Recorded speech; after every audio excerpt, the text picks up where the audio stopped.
anniversary celebration of the arrival of Okinawans to Hawaii.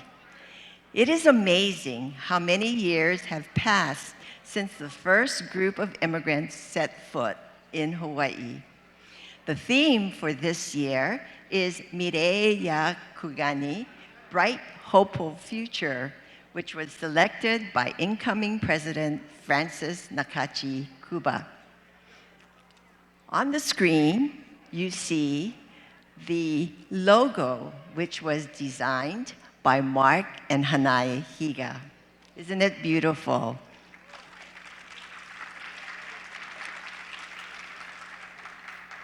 This morning's commemoration will highlight Kyuzo Toyama, the father of immigration, and the Issei who heeded his call. But first, let's take care of some housekeeping items. Most importantly, the restrooms are through the doors leading to the Nakagawa garden and to your right. The beverage station for coffee, tea, and water is to the left, and it is free. Each person has received an orange ticket for one free andagi, which may be picked up at any time if you haven't yet done so. Snacks are being sold next to the beverages. The club displays honor our Issei, so we hope you will take time to look at the boards that are located at the back of the room.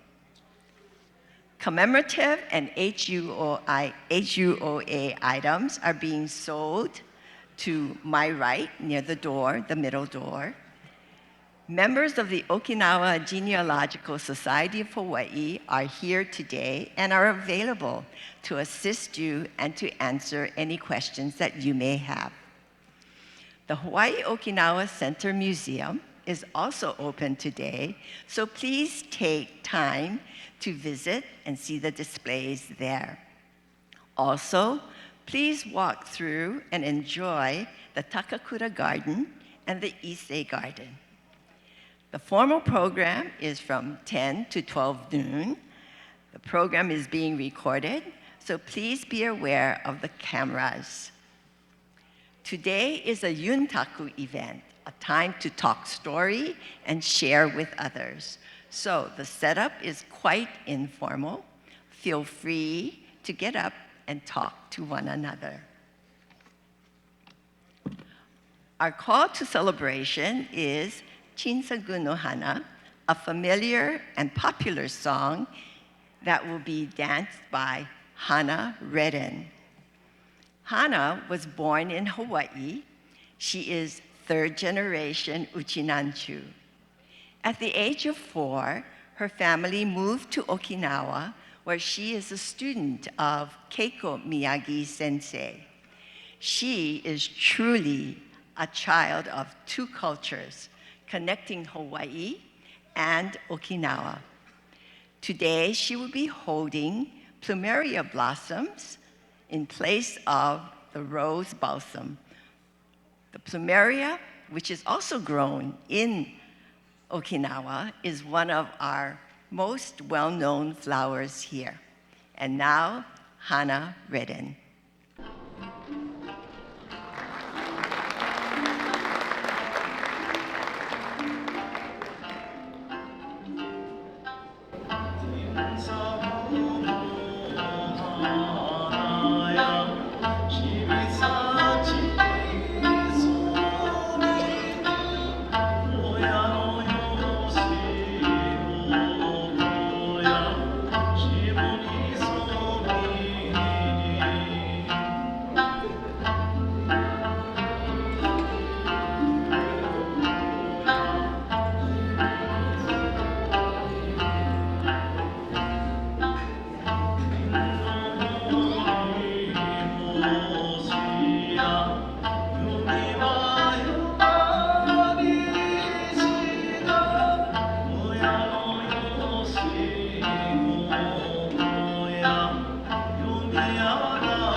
you, Hana, for your beautiful rendition of Chinsa Gunyo Hana. Let's give her another hand.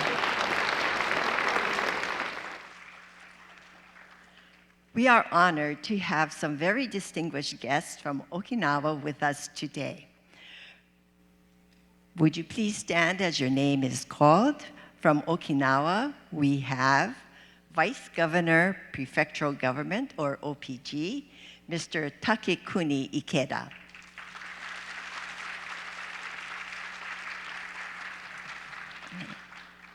Chairman, Okinawa Prefectural Assembly, Mr. Kyoki Nakagawa.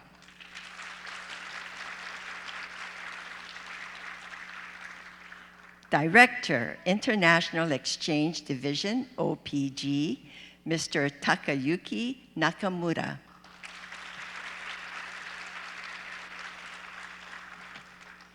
Deputy Director, Washington, D.C. Office, OPG, Mr. Katsuya Tamaki.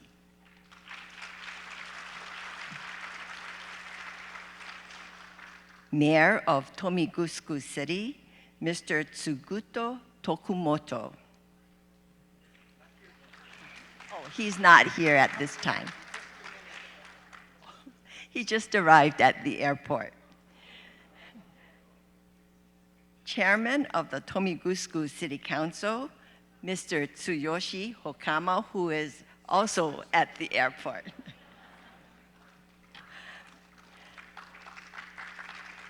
Section Chief, Peace and Subnational Diplomacy Promotion Division, Executive Office of the Governor, OPG, Mr. Yutaka Shimoji.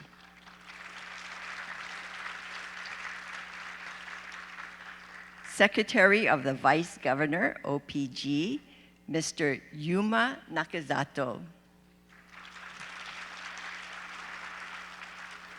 Secretary, Okinawa Prefectural Assembly Secretariat, Ms. Rina Ikehara.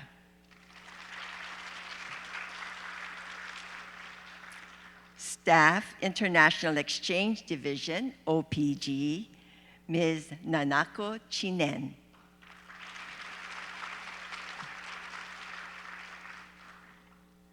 Staff, Peace and Subnational Diplomacy Promotion Division, Executive Office of the Governor, OPG, Mr. K. Aguni.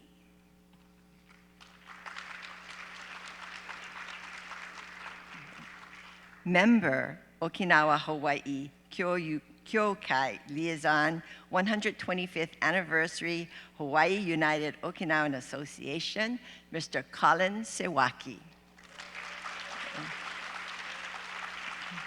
Just a side note, Colin is originally from Wahiawa.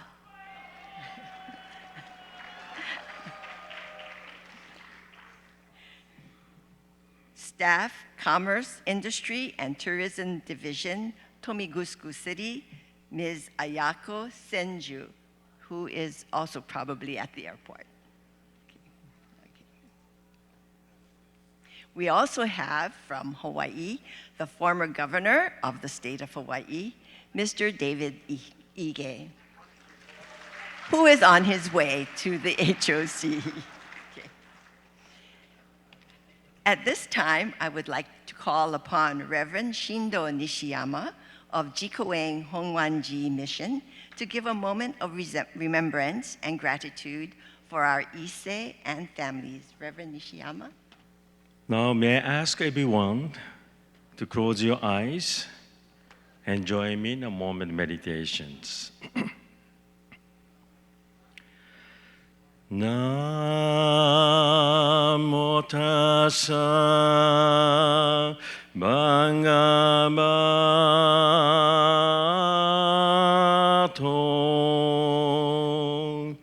arahato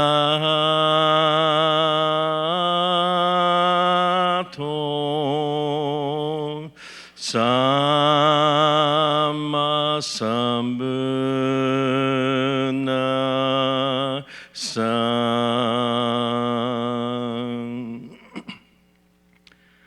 It is an honor to join you for today's special celebration of the Hawaii United Okinawa Association's 125th anniversary. Reflecting on this remarkable milestone, we are reminded of the deep Uchinanchu roots and strong bond that connect us as an individual and as a community shaped by shared value, culture, and history. In Buddhism, we speak of Okage-sama de, the idea that we are who we are because of our countless ancestors, cause, and conditions that came before us. Today, we honor the generation who built this foundation with the dedication, resilience, and compassion. May this gathering be a time of gratitude and joy as we celebrate the legacy of the past and the promise of the bright future. May we continue to work together with kindness and wisdom and the spirit of a yuimaru, mutual support and interconnectedness. With gratitude and blessings, I say, Ippei, Ippei Nihei Debiru. I recite the name of wisdom and compassion, Namo Amida Butsu. Thank you very much, and on behalf of Jikoen Honganji, I'd like to congratulate each of you on this wonderful 125th anniversary today. Thank you. Thank you, Reverend Nishiyama. Next, we would like to welcome our HUOA President for the year 2025, Ms. Frances Nakachi Kuba. Hi, sorry. Hi, Diane, aloha. January 8th marks a significant milestone, the arrival of the first Okinawan immigrants in Honolulu in 1900.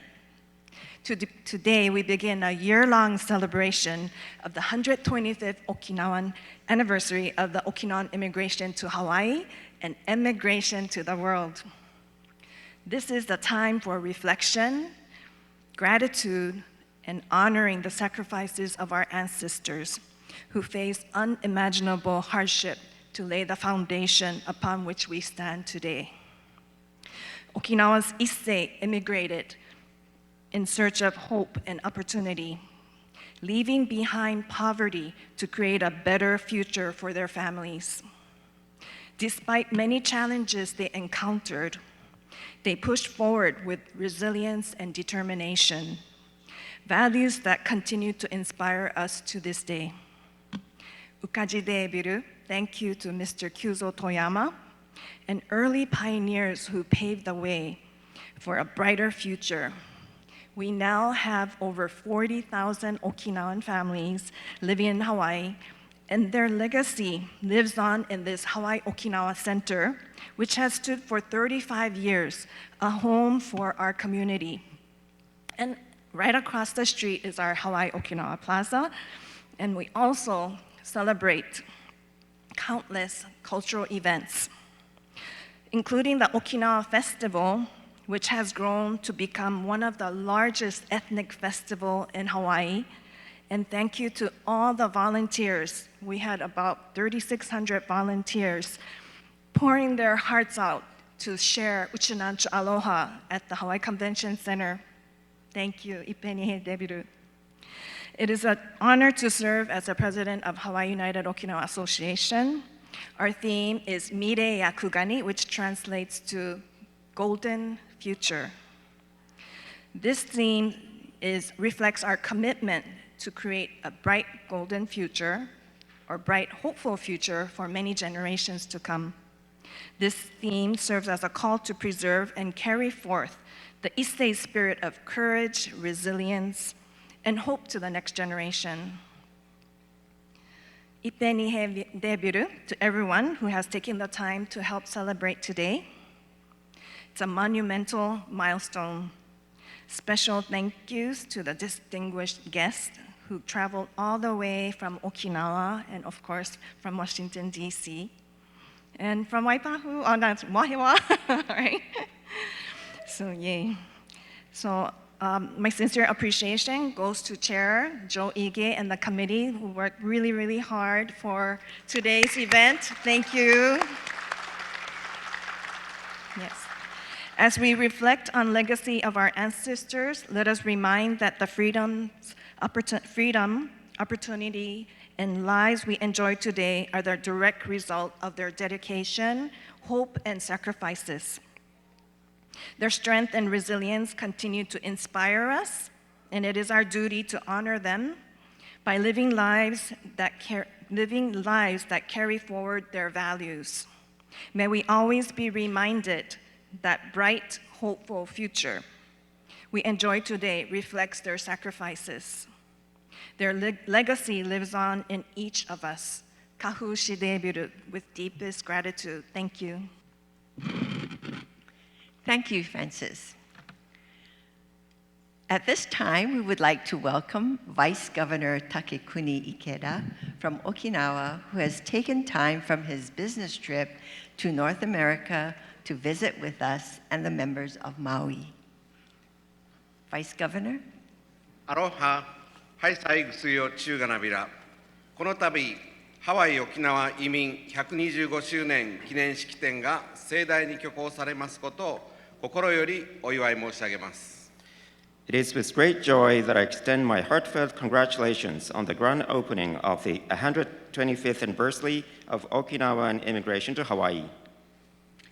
沖縄にとってハワイは1900年に大きな夢と希望を胸に抱き、新天地を求め、世界へ誘致した先駆けの場所であり、ハワイの皆様と沖縄県民はこれまで深い絆で結ばれてきまいりました。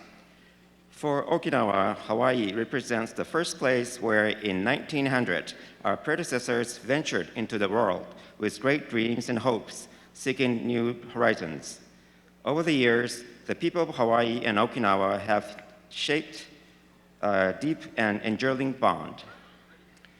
終戦直後、ハワイにおける県警人の有志が太平洋戦争の戦火で荒廃した沖縄を支援するため、衣類や豚などの物資を送り、本県の復興に大きくご貢献されました。首里城火災の際には、ハワイから多額の寄付が寄せられるなど、海を隔てても皆様がいつも温かい援助の手を沖縄に差し伸べてくれていることに対し、改めて感謝の意を表します。Immediately after the Second World War, courageous members of Okinawan descent in Hawaii sent supplies such as clothing and pigs to aid Okinawa's recovery from the devastation of the war, and contributed greatly to the reconstruction of the prefecture. Additionally, in the wake of the fire that destroyed Shurijo Castle, a significant donation from Hawaii once again exemplified your unwavering support. We are deeply grateful for the warm and generous assistance that you have consistently extended to Okinawa, even across the ocean. ハワイへ移民が渡って125年の年月が経ち、社会情勢がさまざま変化する現在でも、移民当初と変わらず、郷土愛に満ちた同胞として結束し、チムグクル、ユイマール、イチャリバ朝廷といったウチナンチュの精神が継承されていることは大変嬉しく思います。As we mark 125 years since the first immigrants arrived in Hawaii, it is heartening to see that the Okinawan spirit, Chimugukuru, Yuimaru, and Ichariba Chode, continues to thrive. This enduring sense of unity, full of love for one's homeland, remains steadfast despite the ever-changing social landscape. 現在では先人たちの意思を受け継いでこられた次世代の方々がたゆまぬ努力と不屈の精神で研鑽し、政治、経済、教育、文化などさまざまな分野でご活躍し、ハワイの地域社会に大きくご貢献されていることは、私たち沖縄県民にとっても大きな誇りであります。Today, we Okinawans are extremely proud to witness the remarkable achievements of the next generations, who have inherited the vision of their predecessors. Through tireless effort and indomitable spirit, they have excelled in various fields, including politics, economics, education, and culture, making significant contributions to Hawaii's local community. 今年はハワイ・沖縄移民125周年のほか、沖縄県とハワイ州が1985年6月14日に姉妹提携を締結して40周年を迎える記念すべき年でもあります。Their successes are a sense of immense pride for the people of Okinawa. This year is particularly special as we not only commemorate the 125th anniversary of Okinawan immigration to Hawaii, but also the 40th anniversary of the sister state relationship signed between Okinawa Prefecture and the state of Hawaii, established on June 14, 1985.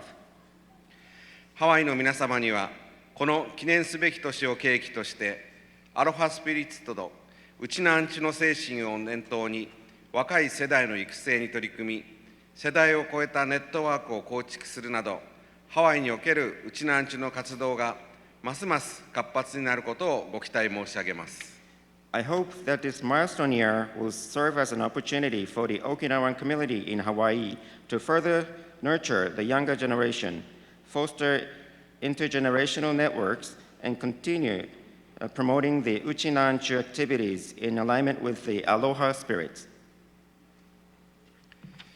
結びに当式典の開催にご尽力されましたフランセス中地区場共同代表、デイビッド荒川共同代表をはじめ、ハワイ沖縄移民125周年記念式典実行委員会関係者の皆様に謝意を表すとともに、ここにお集まりの皆様のますますのご健勝およびご活躍と、ハワイと沖縄を結ぶ絆が一層深まることを記念申し上げ、お祝いの言葉といたします。In closing, I would like to express my deepest gratitude to Ms. Frances Nakachikuba and Mr. David Arakawa, co-chairs of the 125th anniversary of Okinawan Immigration to Hawaii Celebration Executive Committee, and all those involved in organizing this commemorative event for your efforts. May this gathering bring good health and continued success to everyone here, and may the ties between Hawaii and Okinawa grow even stronger. マハロ、一平にフェーデービル、2025年1月8日、沖縄県知事玉城デニー。January 8, 2025, Denny Tamaki, Governor of Okinawa. Once again, congratulations on the successful start of the anniversary year.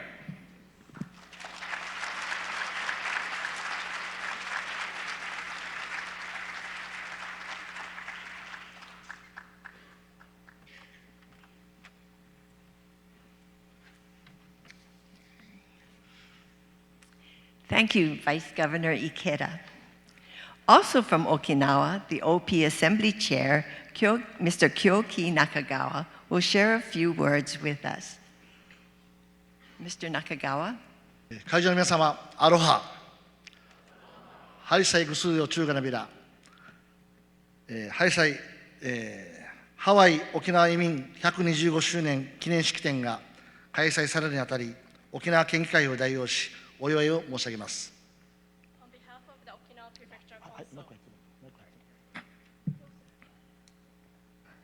On behalf of the Okinawa Prefecture Assembly, I would like to congratulate you on the occasion of the 125th anniversary of Okinawa immigration to Hawaii.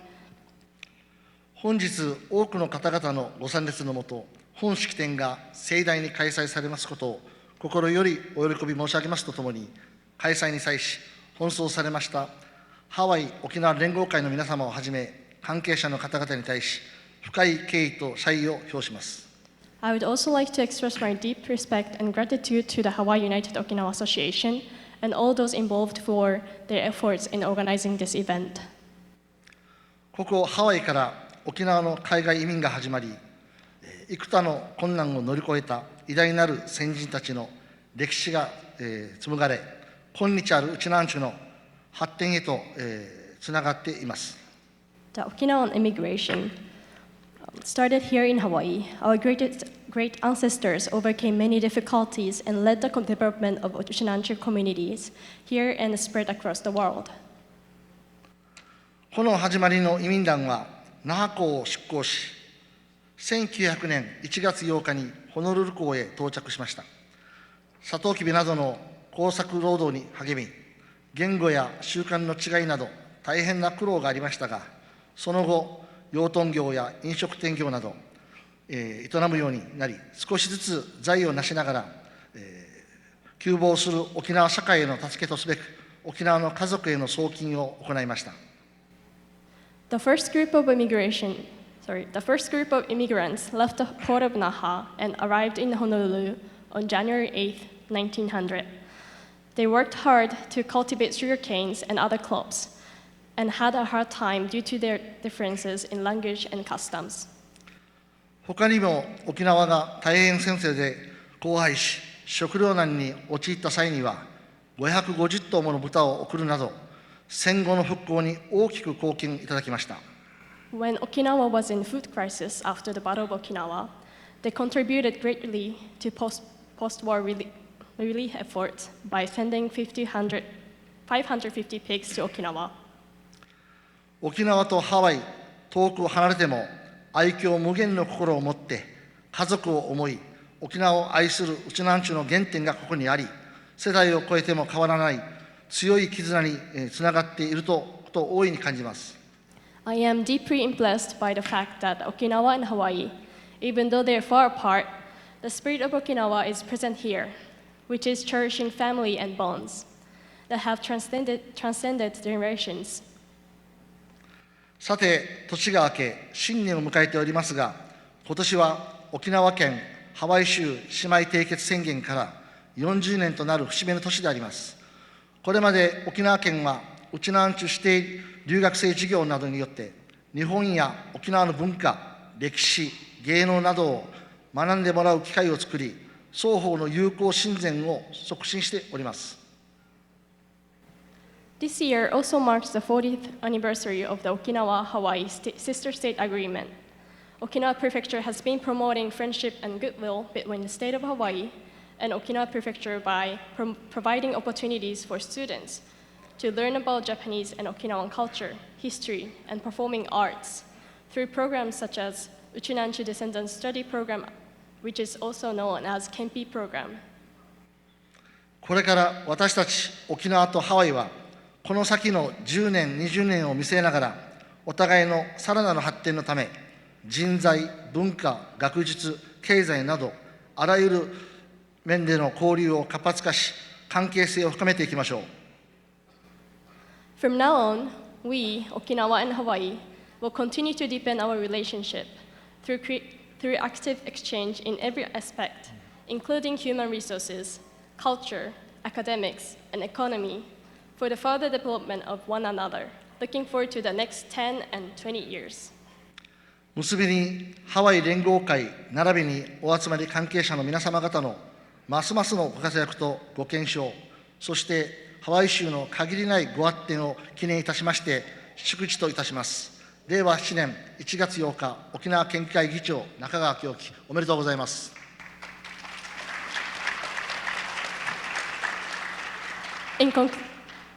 In closing, I'd like to extend my best wishes to the Hawaii United Okinawa Association and all those who are gathered here for the continued success and prosperity of Hawaii and the continued development of the state of Hawaii. January 8th, 2025, Okinawa Prefectural Assembly Chairman, Kyoki Nakagawa. おめでとうございます。Thank you, Assembly Chair Nakagawa and Riko Higa. As we gather today to commemorate the 125th year of Okinawans in Hawaii, we would like to honor Kyuzo Toyama for his perseverance and fortitude in his quest to provide equality and the opportunity for economic growth for the Okinawan families and Okinawa. Please take time today to visit Kyuzo Toyama's statue in the Issei Garden, and if you have time, to visit his memorial at the Mililani Cemetery. At this time, we will be viewing a slideshow narrated by Gainer Miyashiro of Yonashiro Chojinkai. Thank you, Sandy. Sorry. This morning, we would like to introduce you to a very special man, Kyuzo Toyama. In the early 1900s, he helped to change the lives of thousands of Okinawans by pioneering immigration to Hawaii and beyond. In 1868, King Kalakaua visited Japan and worked out an agreement with the emperor to enlist the Japanese as contract laborers. In November of the very same year, Kyuzo Toyama was born to Ushi and Seisuke Toyama in Namisato Kin village in the northern part of Okinawa called Kunigami. The family was of noble status and had wealth, but over the years, his wealth diminished. Kyuzo's father passed when he was 7, and his mother cared for the 5 siblings. Kyuzo was a bright child. He demonstrated leadership early on and completed school in 2 years at age 16. Kyuzo was a teacher, a principal, a politician, and an activist. He fought for equal rights for Okinawans and often lost his positions as a result. Undaunted, Kyuzo kept looking for ways to improve the lives of Okinawans. He heard about the contract laborers and pursued this option for the Okinawans with the governor of Okinawa. Governor Narahara was not in favor of the immigration and denied Kyuzo 3 times. On the 4th visit, Kyuzo was finally successful in negotiating a pilot program to take the Okinawans overseas. His plan was to take the laborers from his hometown of Kin village, where he has been persuaded them to take this opportunity. Governor Narahara had 2 conditions for Kyuzo. Correspondence was to be channeled through the government, and representation of the laborers must be from across Okinawa and not just from Kin village. In the meantime, Kyuzo mortgaged his home and lands, got investors to help fund the trip, and continued to solicit potential laborers through advertisements in the Ryukyu Shimpo. The contract was shared with the potential workers. Their terms and conditions were so unfamiliar to the Okinawans. Kyuzo and the recruitment agents worked hard to explain that the money they could make as laborers would help their families and Okinawa. The first group of immigrants came from 8 areas in Okinawa: Haibaru, Itoman, Keruma, Kin, Naha, Nishibaru, Oroku, and Shuri. They ranged in age from 23 to 25. 4 of them were of gentry class. On December 5th, 1899, Kyuzo accompanied the group from Naha to Yokohama. They stopped in Kagoshima and Osaka, and while in Yokohama, took a side trip to visit the former Okinawa king, Viscount Shotai, who lived in Tokyo. He gave them words of encouragement, and each person received 2 towels and 1 yen. While in Yokohama, the group underwent paperwork, physical exams, and preparation for the trip. During this time, the recruiter deemed that the clothing the men wore was not appropriate and enlisted the services of a Chinese tailor. Finally, the steamship City of China left Yokohama Harbor on December 30th, and 10 days later arrived at Honolulu Harbor. In 1990, HUOA did a reenactment of the arrival of the first immigrant group. This large event was celebrated with a ceremony held at the pier with a walk down King Street to Iolani Palace, where a special program honored the immigrants. There were still many Issei around at that time to attend the event. Kyuzo did not arrive with the first group of immigrants. He had remained in Okinawa to prepare future groups to work in Hawaii. 6 months after arriving in Hawaii, the contracts were voided and the period of personal immigration began. Work was hard on the plantations, and the first group of men had many challenges. 23 men returned to Okinawa. Some were disgruntled with the hardships in Hawaii, but when they started to build their homes with tile roofs, the other villagers realized that it was possible to improve their lives and be rich.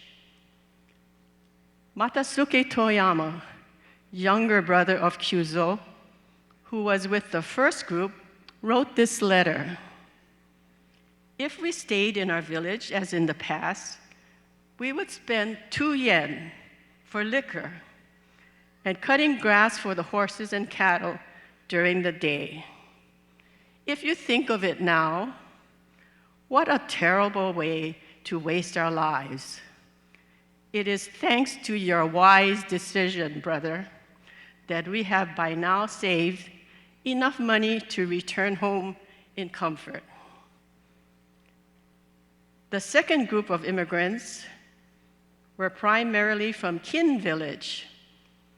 Kyuzo Toyama was on this voyage, and they were sent to Honoka'a, Hawaii, to work.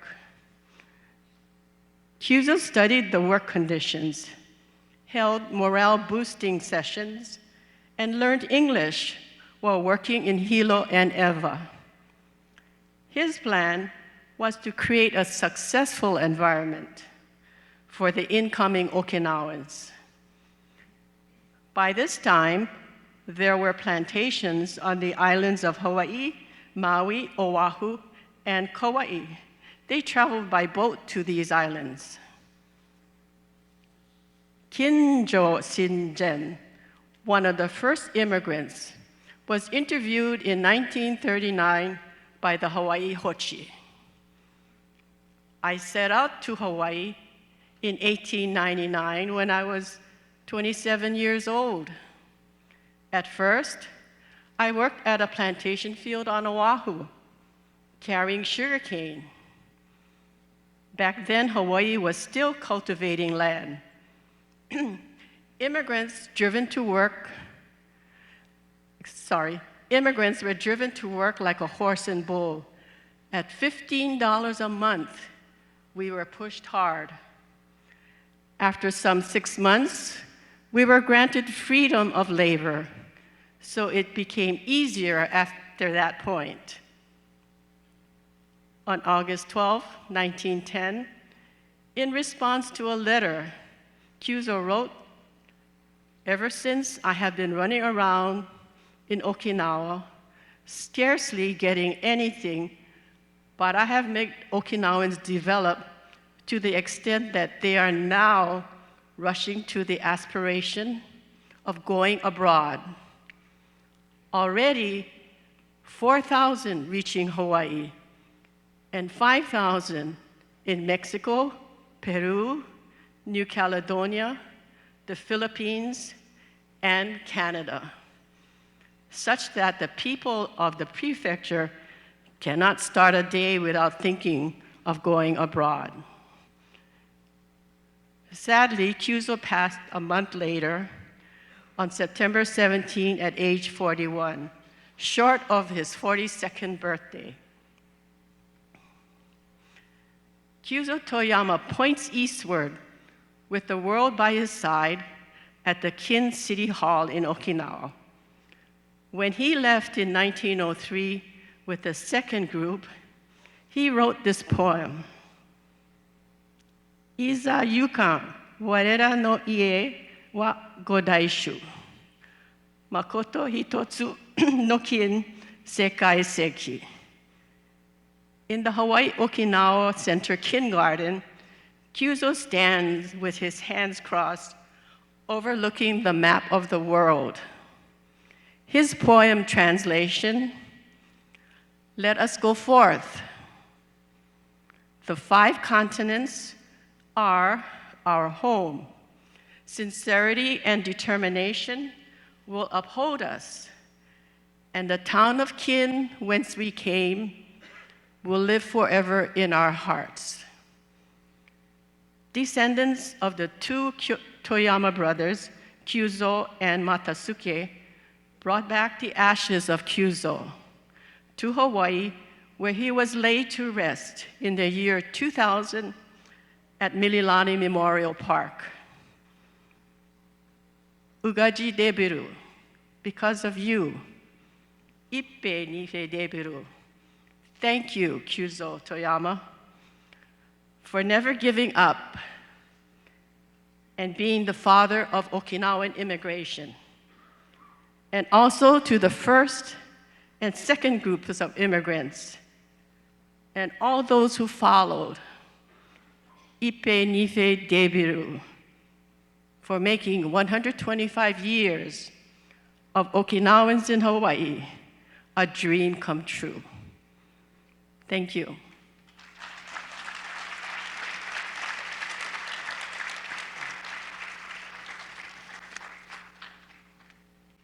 Thank you, Gaynor, and Gail Watanabe, who assisted her with the showing of this slide. At this time, I would like to introduce the mayor of Tomigusuku, Mr. Tsuguto Tokumoto. Aloha.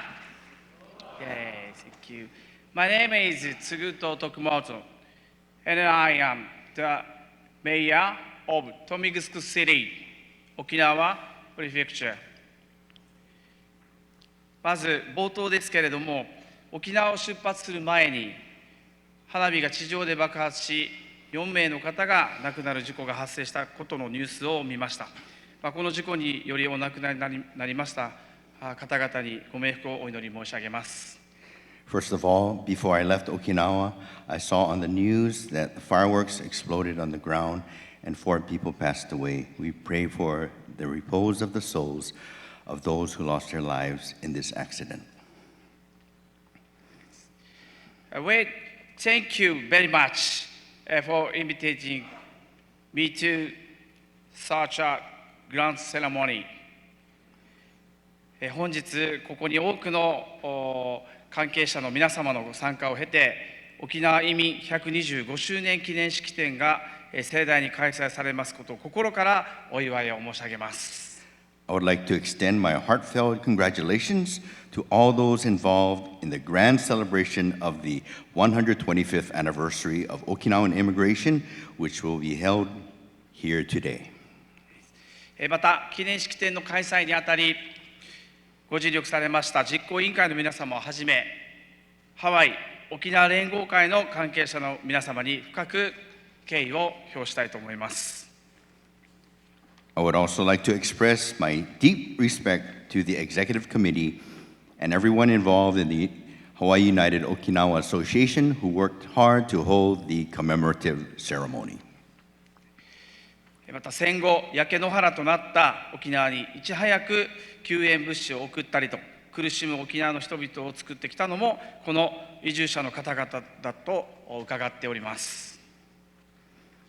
On December 5th, 1899, the first group of overseas immigrants from Okinawa departed from Naha Port after about a month's voyage. They arrived at Honolulu Harbor. The day was 125 years ago.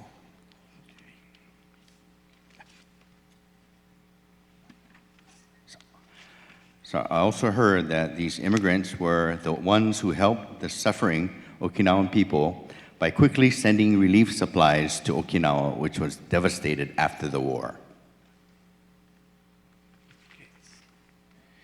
どこにいてもまたどんな環境にあってもふるさとである沖縄を思う移住者たちのちむぐくるに私たちは深い感動と感激を覚えております。No matter where they are or what kind of environment they find themselves in, the chimugukuro of these immigrants who think of their hometown of Okinawa warms my heart. 今の私たちがあるのはきっとこの方々のおかげと言っても過言ではありません。It is no exaggeration to say that it's thanks to these people that we are where we are today. 豊見城市は市に昇格して今年で23年目を迎えます。This year marks the 23rd year since Tomigusuku City was elevated to the city status. 近年では宿別の年少人口比率が日本一となりました。子どもたちが多く暮らす町として夢と希望に満ちた町として将来性が期待されているところであります。In recent years, the city's ratio of young people has become the highest in Japan. It is a town full of dreams and hopes with many children and is expected to have a promising future. 当時の豊見城村からもう多くの方々がハワイへ移住しました。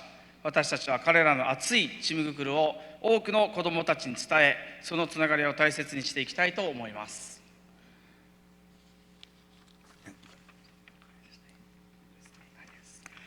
Many people from Tomigusuku village at that time immigrated to Hawaii. We would like to convey the passionate chimugukuru of these immigrants to many children and cherish those connections. 最後になりましたが、この記念式典を通じてハワイ、沖縄県、豊見城市の連携がますます大きな飛躍することを期待するとともに、今日ご列席の皆様のご健勝とご活躍を心からご記念申し上げます。In closing, I hope that through this commemorative ceremony, the cooperation between Hawaii, Okinawa Prefecture, and Tomigusuku City will take even greater strides, and I sincerely wish everyone in attendance today good health and success. Congratulations to you today. Thank you so much.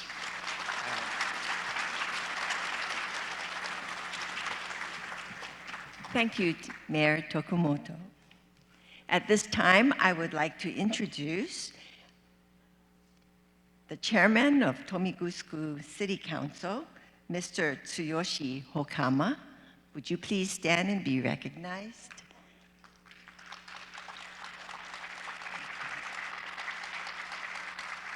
And also Staff Commerce, Industry, and Tourism Division, Tomigusuku City, Ms. Ayako Senju. Please stand.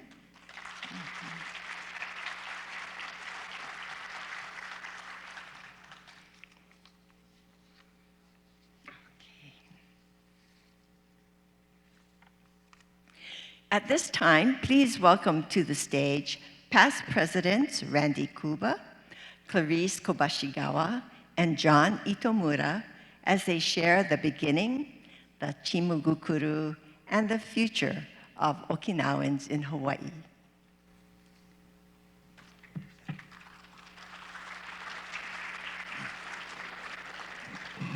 Thank you, Sandy. Can we give a hand to Sandy, who's doing an excellent job?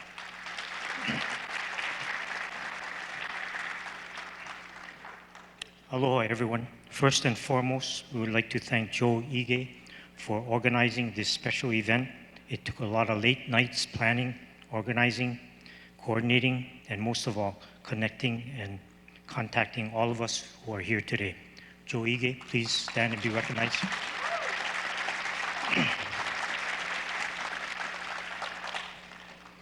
Today, we stand together to honor a journey that began 125 years ago, a journey of courage, sacrifice, and unyielding hope for a better life. As we celebrate this milestone of Okinawan immigration to Hawaii, we honor the first Issei, the first generation of Okinawans who came to these islands. Their story is one of hardship, resilience, and the enduring strength of community. Imagine the moment those villagers in Okinawa made the decision to leave their homeland.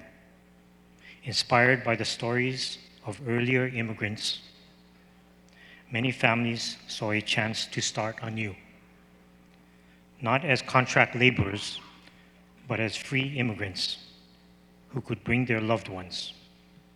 Boarding those ships, they carried hope, fear, and dreams in equal measure.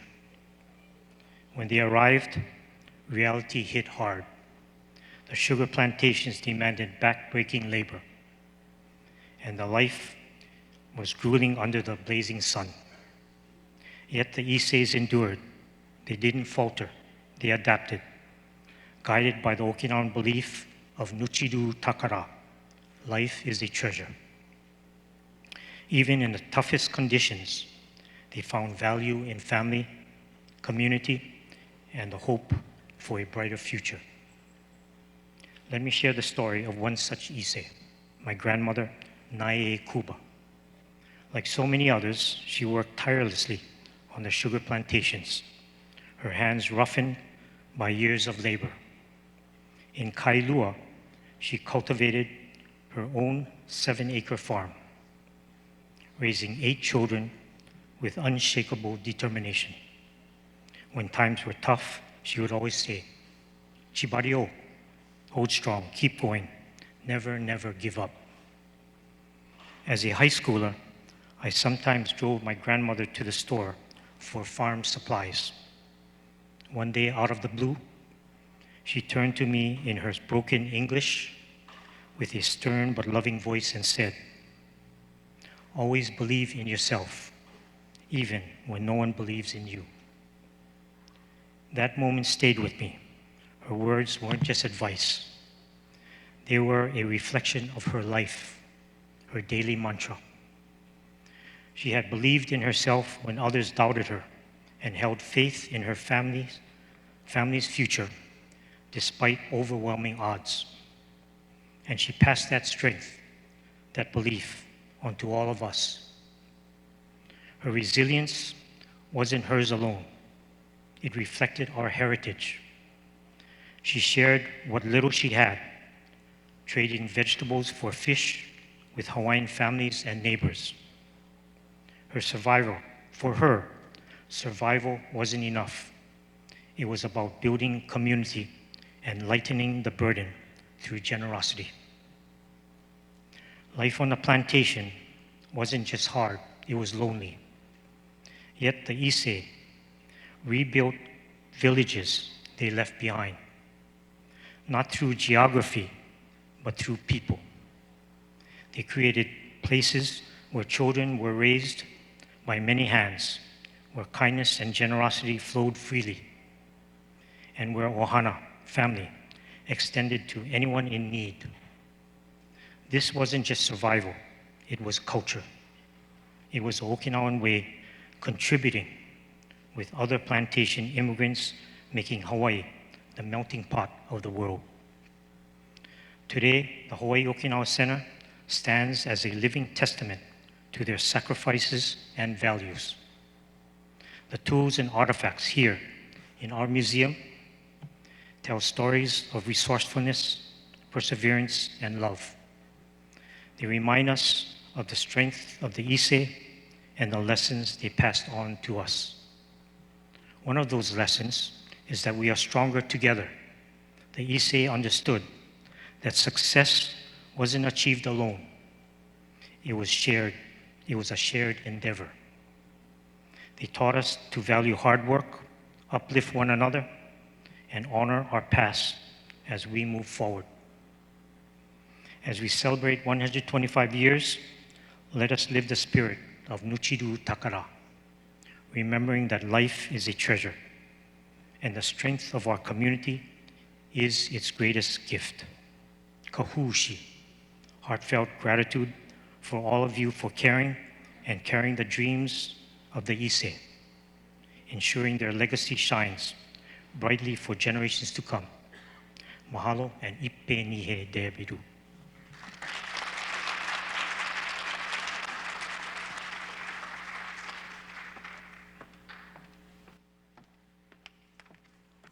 Thank you, Randy. Everyone, let's give a round of applause to Randy Kuba, past president of the HUOA. My name is Clarice Kobashigawa, and I'm the 2023 past president of the HUOA. And I'm feeling a lot of chimudondon right now, right? My heart is beating fast. We have such a wonderful crowd here today. So thank you to everyone for being here and taking the time out of, from your busy schedules to be here to celebrate such an important event. I was asked by Joe Ige to share on Shimogukuru today. And so that is my contribution for today. Chimogukuru, that was such a foreign word to me prior to my involvement with the HUOA. These last few years have now taught me that we often use this word to refer to the heart, the soul, the spirit of our special community, which has for decades embraced the collective efforts of both Uchinanchu and Uchinanchu at heart. In 2021, during the height of the COVID pandemic, I became fascinated with the word when Patrick Miyashiro introduced the theme Chimugukuru Tichi, or All Hearts Unite as One. It became the rally cry for our organization that year. It reminded us all to lean in, to do our part, to open our hearts, and to lead with compassion, and to selflessly put the needs of our neighbor above our own. It encouraged us to embrace the challenges of that year together and never apart. That was my first experience with Chimugukuru. And as I became more immersed in the culture, I now know that this word is not just a word.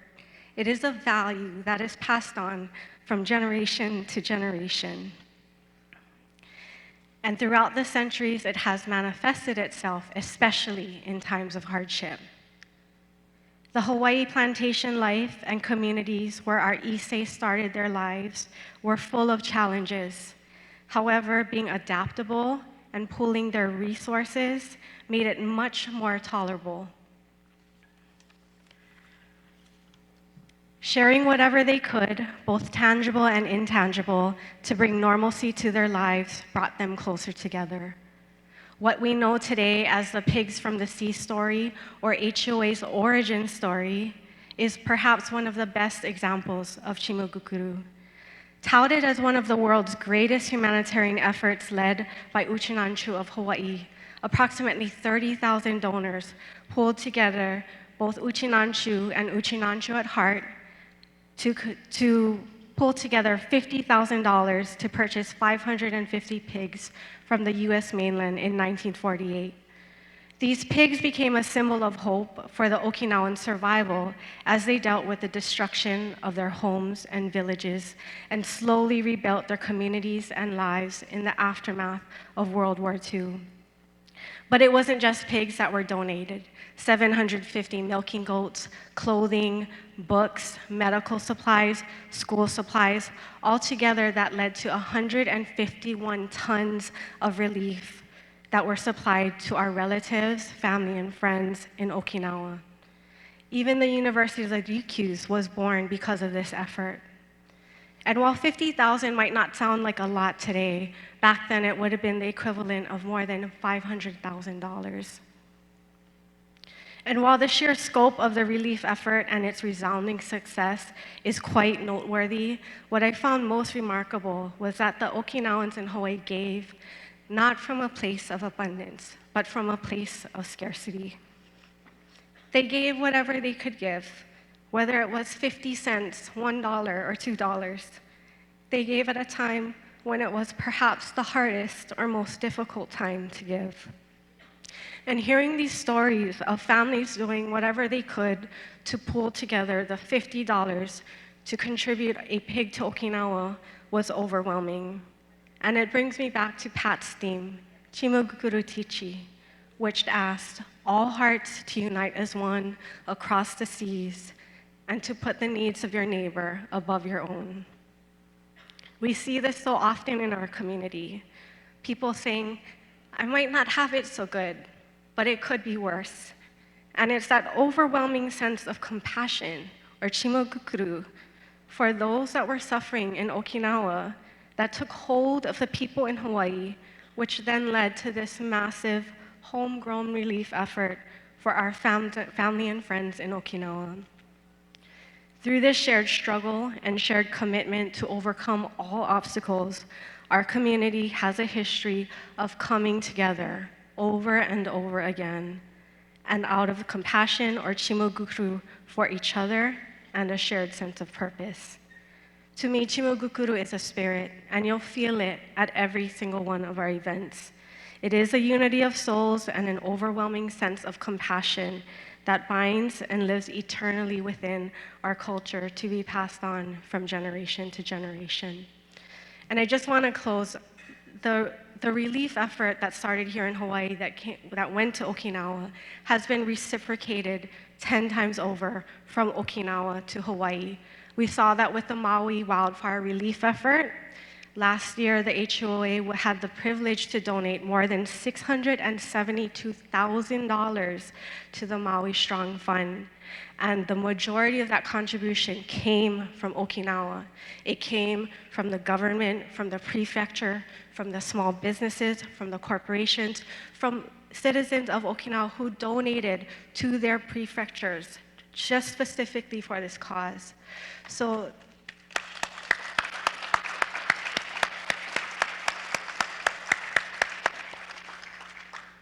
it's with that chimogukuru that we have for Okinawa and Okinawa for Hawaii that we proudly pass on the baton and implement that within our generations to come. Ipeni fe deveru.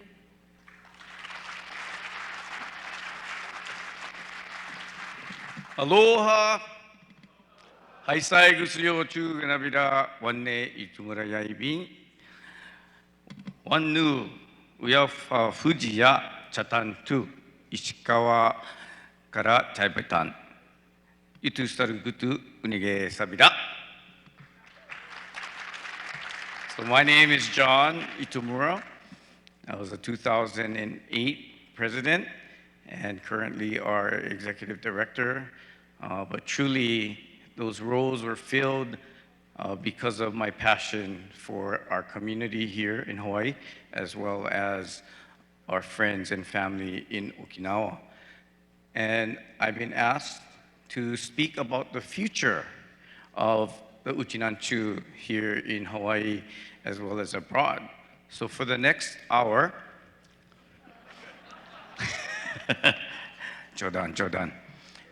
I could, but I will talk about the efforts going forward, or just stories regarding that, because this is how I see our future. Time is a river, never stopping to wait for anyone or anything. Today, as we stand and sit here, 125 years have run since the arrival of the first Okinawa immigrants, and almost 75 years since the establishment of our Hawaii United Okinawa Association. The question, however, is whether this river carries with it our stories, relationships, and legacies, while leaving no trace of our heritage. That's the fear. For example, as I was growing up here in Hawaii, I was not aware of the horrific impact of the Battle of Okinawa. I did not even know that my own grandfather, an Issei from Ishikawa, participated in the fateful journey to deliver the 550 pigs, which Clarice mentioned, to Okinawa. I only found out when I came across photos buried in my garage, in my mother's garage. When he passed, I was only 2 years old. When he passed, he was 3 years younger than I am standing here today. I was growing up watching Ikeda and Kamen Rider on Kiku, right? And my only exposure to Okinawan culture was my grandmother, who was sitting in her chair every day because she had severe rheumatoid arthritis. So she couldn't walk. She couldn't readily go about her day. She would have this little cube radio, and it would constantly be on either keizu or koho, and it would be playing Okinawan music. At the time, I didn't know it was Okinawan music. I just heard sanshin, and I didn't know what that was. But it was this music that strengthened her spirit. She passed in 1979, before the existence of the Hawaii Okinawa Center. She passed before the very first Okinawa Festival. Most significantly, she passed before I had enough knowledge to ask her about her roots, to ask her about my grandfather. Had I known, I probably would have learned so much more. And that's the regret that many of us have, is not knowing what to ask, and now the time is past. Our local community in Hawaii is so ethnically diluted that the preservation of our cultural heritage is so very fragile. Whether efforts to preserve our cultures are strenuous, conservative, or creative, the combination of the whole is very, very necessary. You cannot do one without the other. I've always asked myself, is it more effective for future generations to perpetuate the culture in any way possible in order to preserve our traditions? Or should we steadfastly preserve our traditions to perpetuate our culture? It's a balance of both, and while it seems subtle, in practice it's not very subtle. I lean towards perpetuating our culture in any way possible. So how do we perpetuate the future of our Okinawan heritage? We build a home. At the advice of the Okinawa governor, we built our home right here, the Hawaii Okinawa Center, in 1990. Maurice Yamasato is in the crowd, Ed Kuba is here. They were the mainstays of making sure that we had a home, a vision, a dream for Uchinanchu to gather and perpetuate our heritage and our culture. And what a wonderful legacy for the Issei and their families. If my grandmother could have lived long enough to see the Okinawa Center, to attend the Okinawa Festival, I would have learned so much more. What else? You build a family. And our family is our HUOA and Hawaii Okinawa Center family, because we have volunteers and participation of many, not only Uchinanchu, but Uchinanchu at heart. A lot of our strongest Okinawans don't have Okinawan blood, but they have the strongest Okinawan heart. Many programs and recitals held in this very ballroom, and of course the Okinawa Festival, bring music, bring dance, the songs. Basically, it brings the chimugukuru of Okinawa and our ancestors. So what more can we do? We build our home, we build our family. We need to build our stories, right? The beaches in Hawaii and Okinawa are so beautiful. All our rivers of knowledge flow to the sea.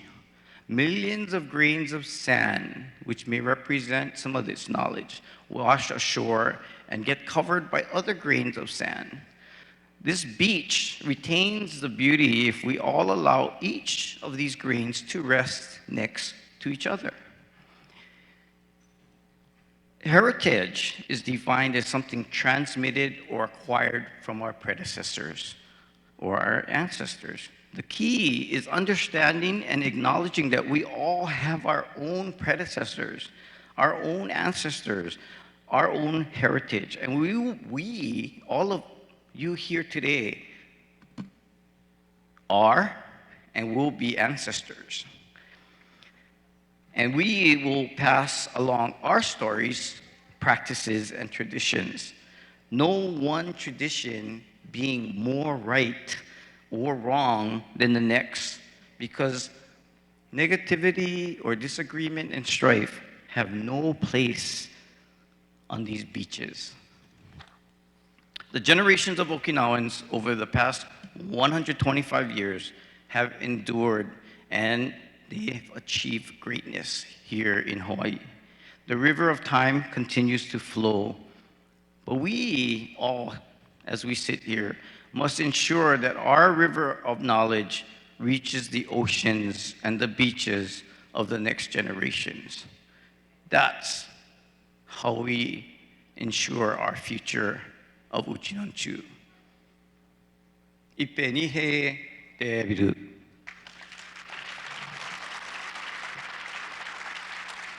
We are extremely honored to have our former governor of Hawaii, David Ige, to share his thoughts of the past 125 years of Uchinanchu in Hawaii. And while he is coming up to the stage, I would like to introduce to you his wife, Mrs. Dawn Amano Ige. Please stand. Governor Ige.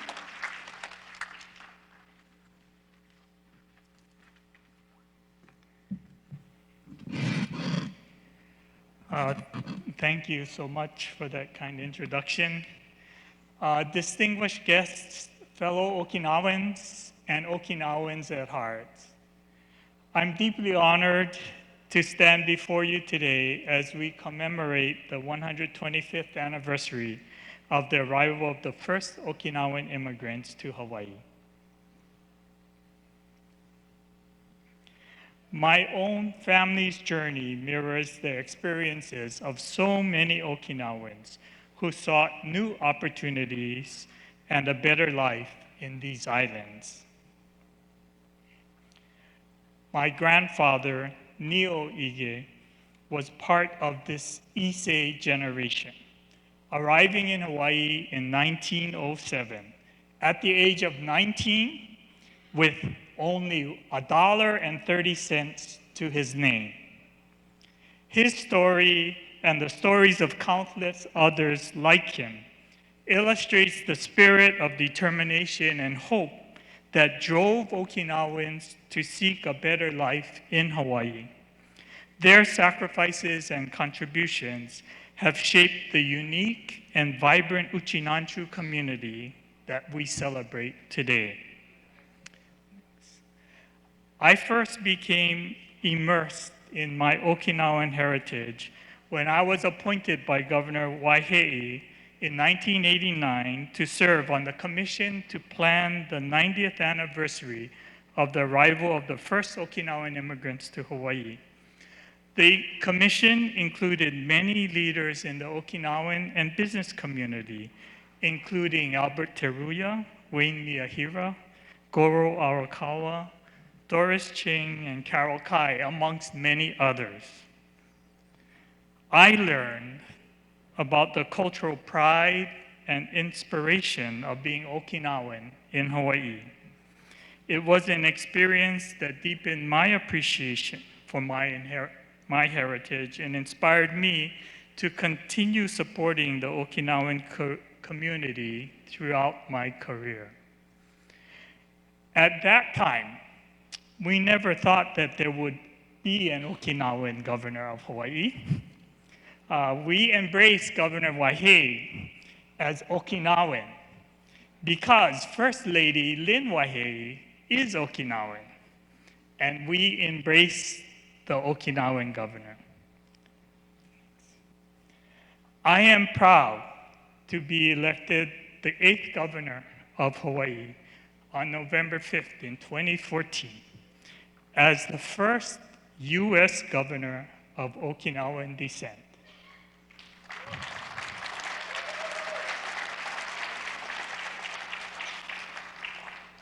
My election was widely celebrated even making the front page of the Okinawan Times. I'm probably the first governor that was on the front page in Okinawa and Honolulu. The Honolulu Star Advertiser covered the story and highlighted the significance of my win for the Okinawan community in Hawaii and Okinawa. My inauguration ceremony on December 1st definitely included Okinawan culture. Thank you, John.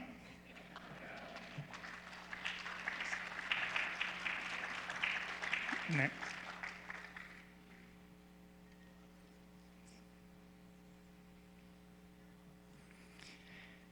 In 2015, we celebrated the 30th anniversary of the sister state relationship with Hawaii and Okinawa Prefecture. We strengthened our educational, cultural, and business exchanges.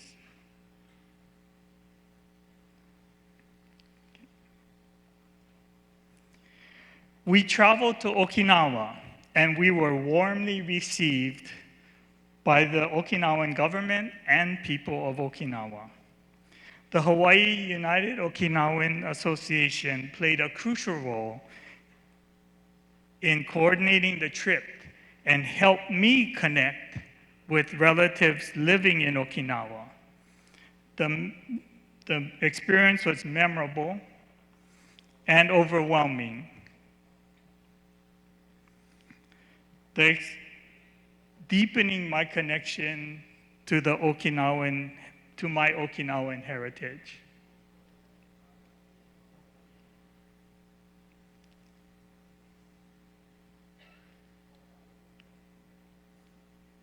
The highlight of my trip was visiting the property where my grandfather grew up. We had a potluck luncheon with my relatives. We learned about the Issei family tree and enjoyed a hula performance by my grandnieces. It was an incredibly special and personal experience that I'll never forget. This is the Issei clan in Okinawa.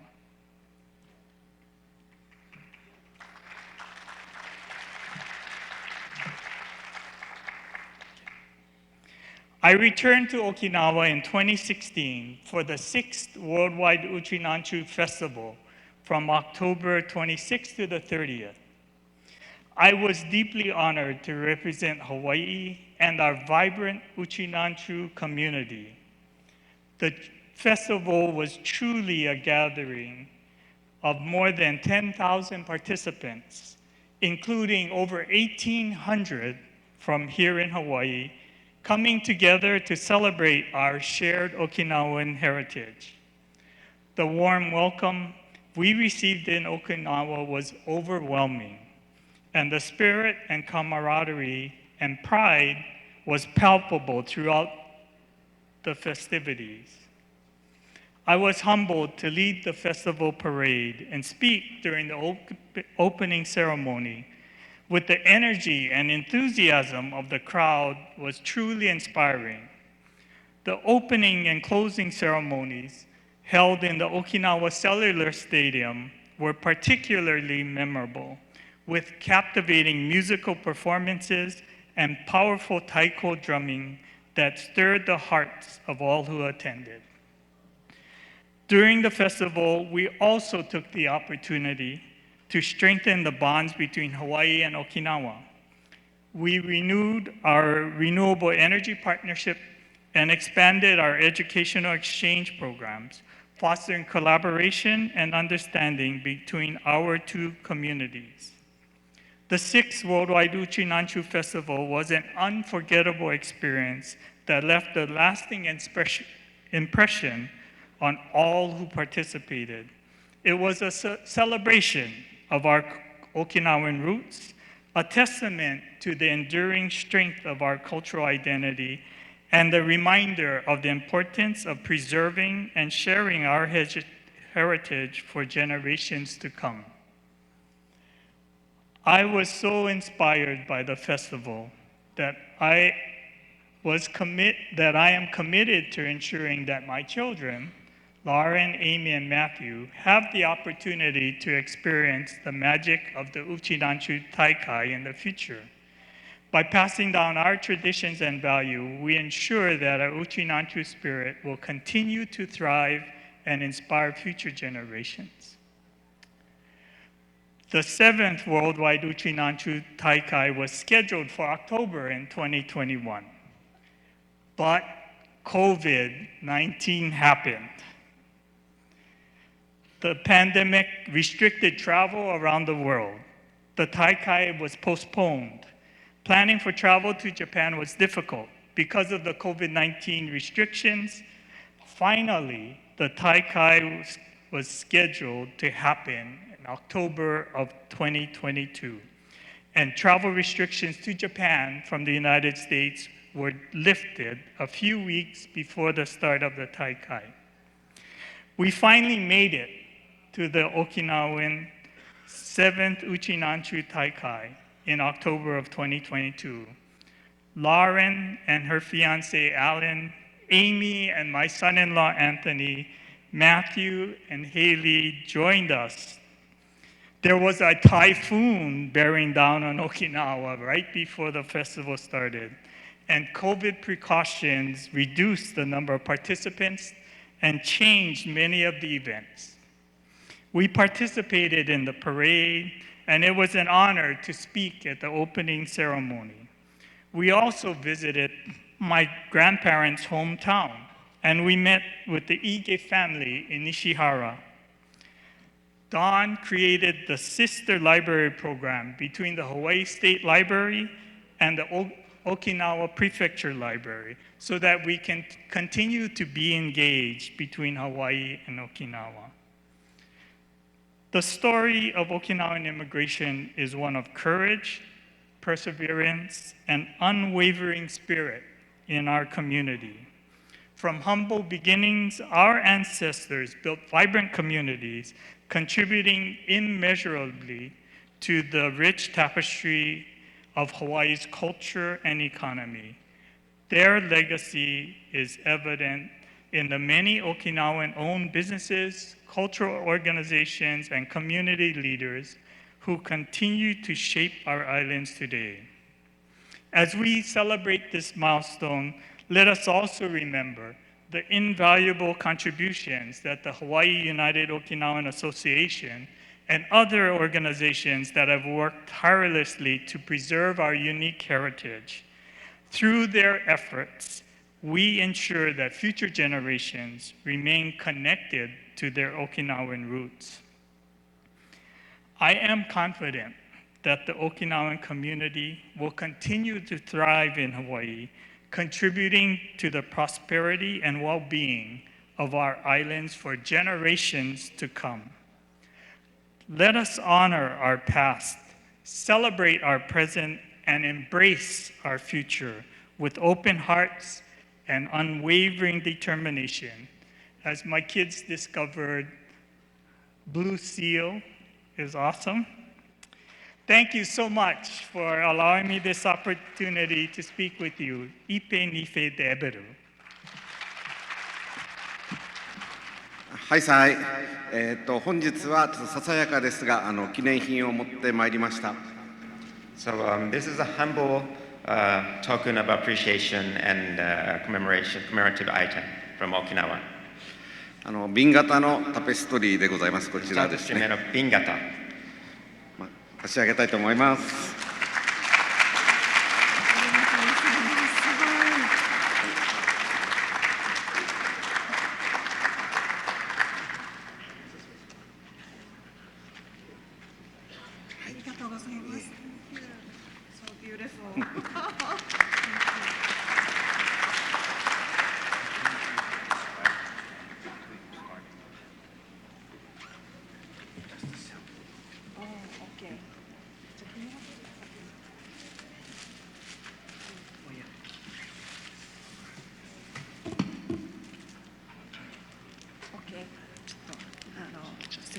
So from the Hawaii United Okinawa Association, we have created a pin, Mirei Yakugani pin, that symbolizes the golden future, or hopeful golden future. So this is going to be presented to you.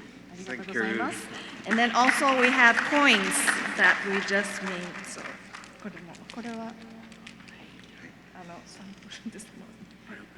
はい。And also our HUOA pin. はい、ありがとうございます。Thank you. Okay. And our 2024 Uchinanchu Annual that we all have been really pouring our heart and soul into our activities. So we list down all the activities and the clubs, the 50 clubs. Thank you. Thank you. Okay. And we also have this delicious diamond head chocolate. Thank you. Okay.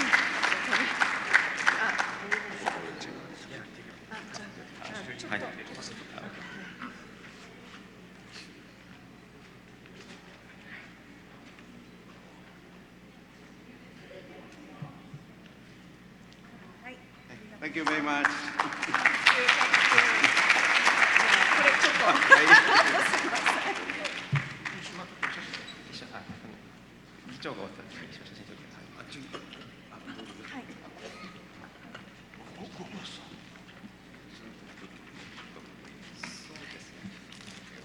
And now Assembly Chair Nakagawa would like to make a presentation. 沖縄県議会を代表しましてプレゼントを持ってきました。本日は誠におめでとうございます。これシーサーに入った、青森の古酒です。This is awamori in a shisha pot.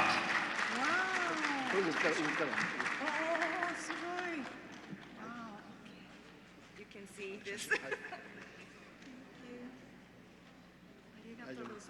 じゃあ、父一緒に。欲しい。受け取ってほしい。はい、一緒に。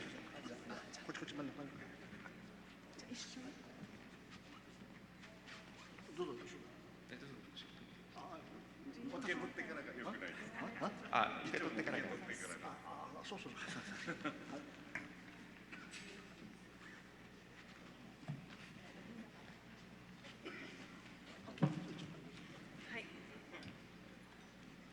これを下ろした。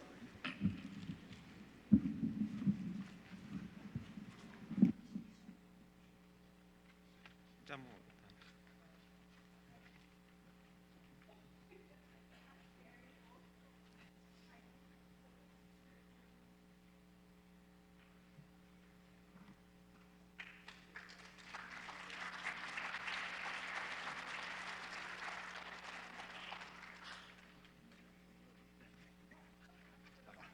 あります。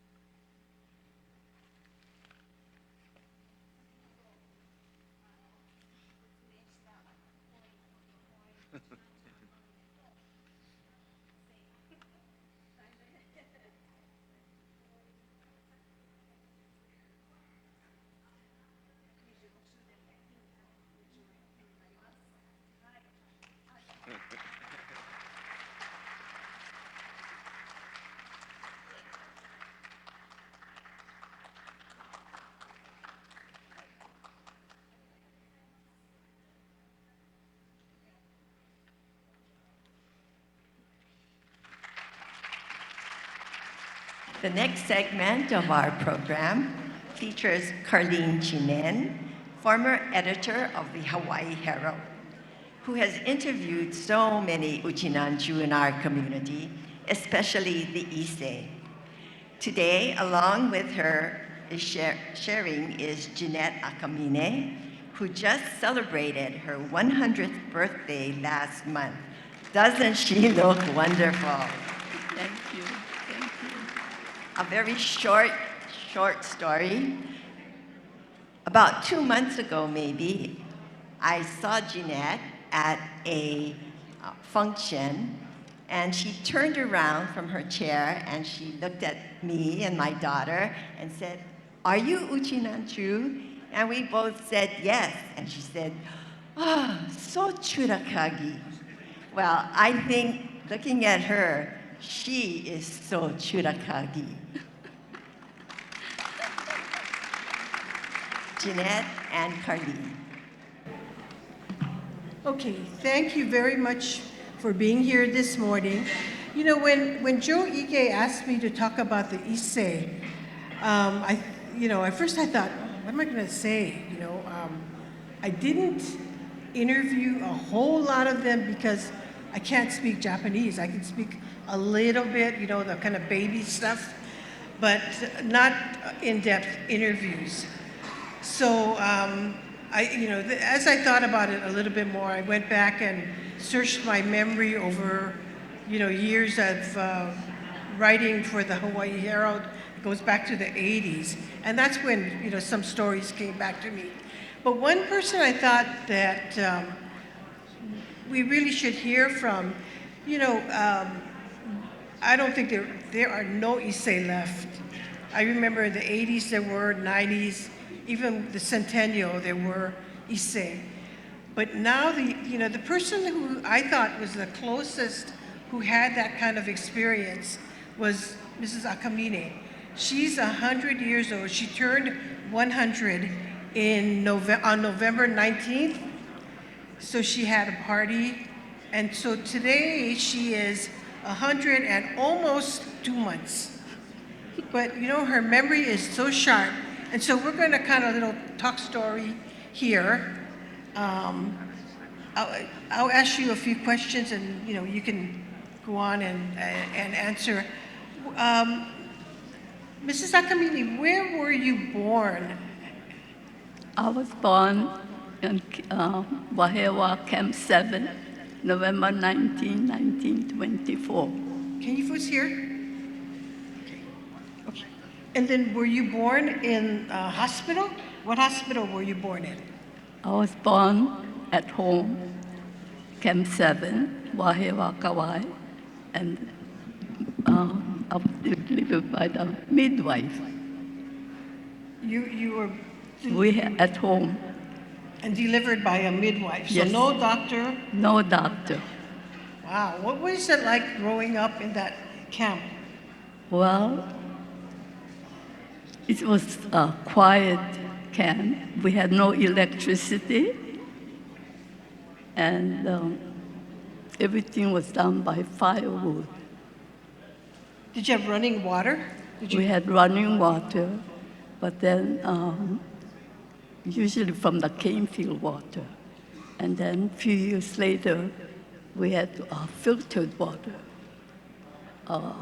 My parents got the water tank, and that's where we had for our drinking water and for cooking. So, how did you get to school? Did your father drive you to school? Well, when you was 6 years old, we moved to Kekahamauka, Kauai, and we walked 3.5 miles to school. Some were bare feet, but we were fortunate to have sneakers. You walked? 3.5 miles. That's going back and forth? Yes. Or And 3.5 miles 3.5 miles from home to school. So it and took then us another about 3.5 miles to come walk home. Wow. Yeah. Amazing. And sometimes we had a ride from the plantation after they dropped the sugarcane workers. Do you remember whether you folks had cultural activities like bon dance or Japanese school or festivals? Yes, we had bon dance, usually in July. And then we had 4th of July, we had racing, horse racing. And that's where my parents used to take their wares, shaved ice and roasted peanuts and manju. And at the Bon dance, was it all Japanese or all Okinawans? No, we had all Portuguese, Filipino, some Ochinanchu, Japanese, Hawaiian. People, they all different nationality joined in the participation of the Bon dance. So when you think of your childhood, do you have good memories, fond memories? Well, we had no prejudice. I didn't know we were Ochinanchu until I was about 16 years old. So we were all family. We bathed together, we ate together, and we watched programs, Christmas time. Ladies and gentlemen, may I ask that you please pray silent so that we can hear Mrs. Akamine speak. Thank you very much. Did you want to share any other memories? Well, just be yourself, be true to yourself, and be kind to others. Do unto others as you would have done to yourself. You lost your mother at a young age, right? Yes. Just about 10 years old. 10 years old, and then your father remarried, and how long after your mother passed away? Oh, about 4 years. Yeah. And then we have a big family. We all get along. Until your father remarried, how many children were there in your family? 2, just my sister and I. Oh, okay. 2 other brothers passed in infancy. And then after he remarried, how many more siblings did you have? I had 6 more siblings, 4 brothers and 2 sisters. 6 more. And they're here today, right? We have Steve, Daniel Arshur, and Steve. Okay. Arshur. Yeah, and they used to help with the HOT team that videotaped all of the HUOA activities, and they're very close siblings. Okay, so let me share a little bit of my thoughts on the Issei. You know, when I went back and I wanted to share so many of these stories, but you know, there just isn't time. But I thought about some adjectives, some words that describe the Issei based on the interviews that I did. And I came up with words like grit, they were fearless, they were so adventurous, they were resilient, they sacrificed so much, and yet they were really rascal. They had what in Hawaii we call the kolohe kind of spirit. They were able to adapt to new things. And basically, they are our foundation. And they are the people whose shoulders we stand on. And so let me just share a few examples, because I think people's stories are what they bring the Issei alive, rather than just saying Issei. Telling a little bit about sharing a little bit of their stories brings them alive. You know, grit is defined in the dictionary as, take off my glasses, I can see better. Firmness of mind or spirit, unyielding courage in the face of hardship or danger. In 1985, I had the opportunity to visit a picture bride with Barbara Kawakami. And that picture bride was Norman Nakasone's grandmother, Ushii Nakasone. I didn't know Norman at the time. I didn't know any relation that they had, but we went to her house in Wahiawa, and she was really, really rascal. But she was just a really, really pleasant and happy woman. Let me see. Um,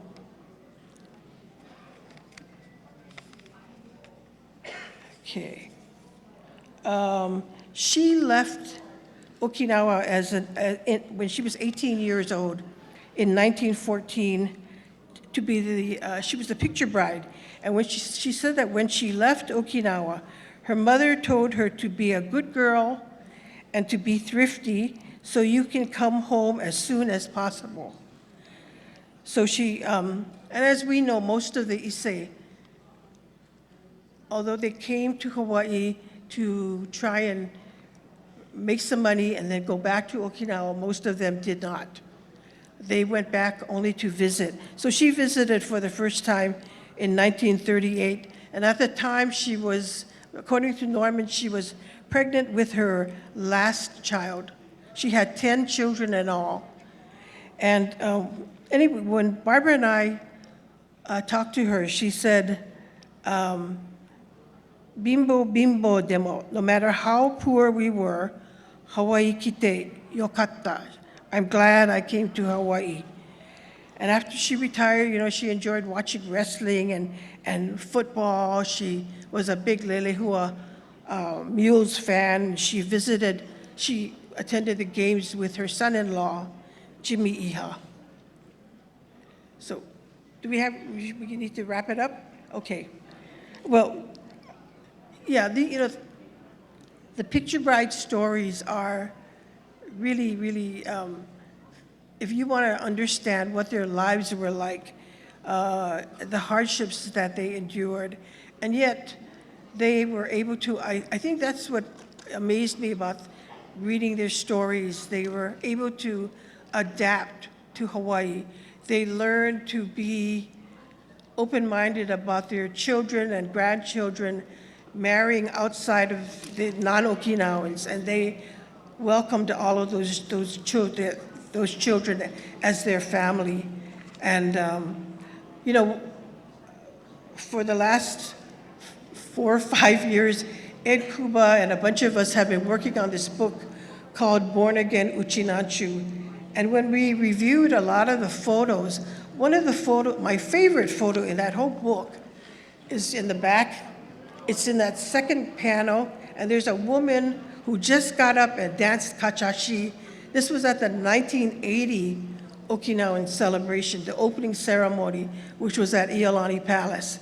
And she was sitting in the audience among other Issei, and she just got up, I guess she heard the music, and spontaneously started to dance kachashi. And she's got such a beautiful smile on her face. She's happy. There are other Issei around her. I hope you have a chance to go back and look at that photo, because when I look at that photo, I think of the Issei and how they adapted, how they changed. And I used to wonder, what was it like? What would their lives have been like if they had stayed in Okinawa? Would she have gotten up in a crowd and started dancing or whatever? But when I looked at that photo, I always smiled because it made me happy, and it reminded me of all the Issei had gone through, and then had to be able to be honored like that. That was something that was really, really special.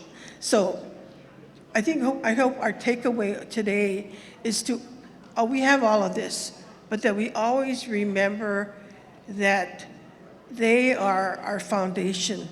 We stand on their shoulders, and our lives are what they are because of them, because they sacrificed. And one more point I wanted to make was they lost sons in the Second World War, World War II, mainly in Europe. I counted about 60 in a booklet that Mrs. Akamine's daughter helped us put together during when the United States government, when the House of Representatives awarded the veterans the Congressional Gold Medal. We published a booklet, and I counted the ones that were killed in action that I knew had Okinawa names, and I came up with about 70, just from Hawaii. So they sacrificed, they gave their sons to America. So I hope we always remember the Issei, what they sacrificed, and that we really are here, and we have all of this, only because of them. Okay, thank you. 2025 is also the 35th anniversary of the Hawaii Okinawa Center. And we have 3 special past presidents: Ed Kuba, who served from 1986 to 87, Maurice Yamasato, who served from 1988 to 89, and John Tasato, who served from 1989 to 1990, all prolific speakers who have only a short time to share their stories. But we hope that you will enjoy their presentations about our legacy, the Hawaii Okinawa Center, the Takakura Gardens, and the Issei Garden. Hello, ladies and gentlemen. Thanks to Joe Ige, HUOA, and HOC for inviting us to share our experiences in building this magnificent facility. They say that one page of history is worth more than a whole volume of hearsay. So let me share that one page of history with you folks this morning. I was there, so what I'm talking about is firsthand experience. To start, let me talk about the Okinawan diaspora on a global scale. The first contract immigrants that left Okinawa came to Hawaii. Thereafter, contract immigrants went to South America, Peru, Argentina, Brazil. So globally, if you say that Okinawa is the mama country, then her firstborn child, her oldest child, is here in Hawaii. Thereafter, Peru, Argentina, Brazil. In that perspective, that page of history started about 45 years ago when then Governor Nishime, after visiting South America, Peru, Argentina, Brazil, and Bolivia, on his way back to Okinawa, he stopped off in Hawaii. And he said, hey, you folks here in Hawaii have the oldest Okinawan community, but you don't have a bunka kaikan, a cultural center. I went to Brazil, I went to Argentina, I went to Peru. They have cultural centers there. Come on, you guys got to do one here. You're the oldest child. And that got us to think that, yeah, it's about time we did start something. So in 1980, 81, 82, 83, 84, 85, our presidents would go to Okinawa and visit different people there.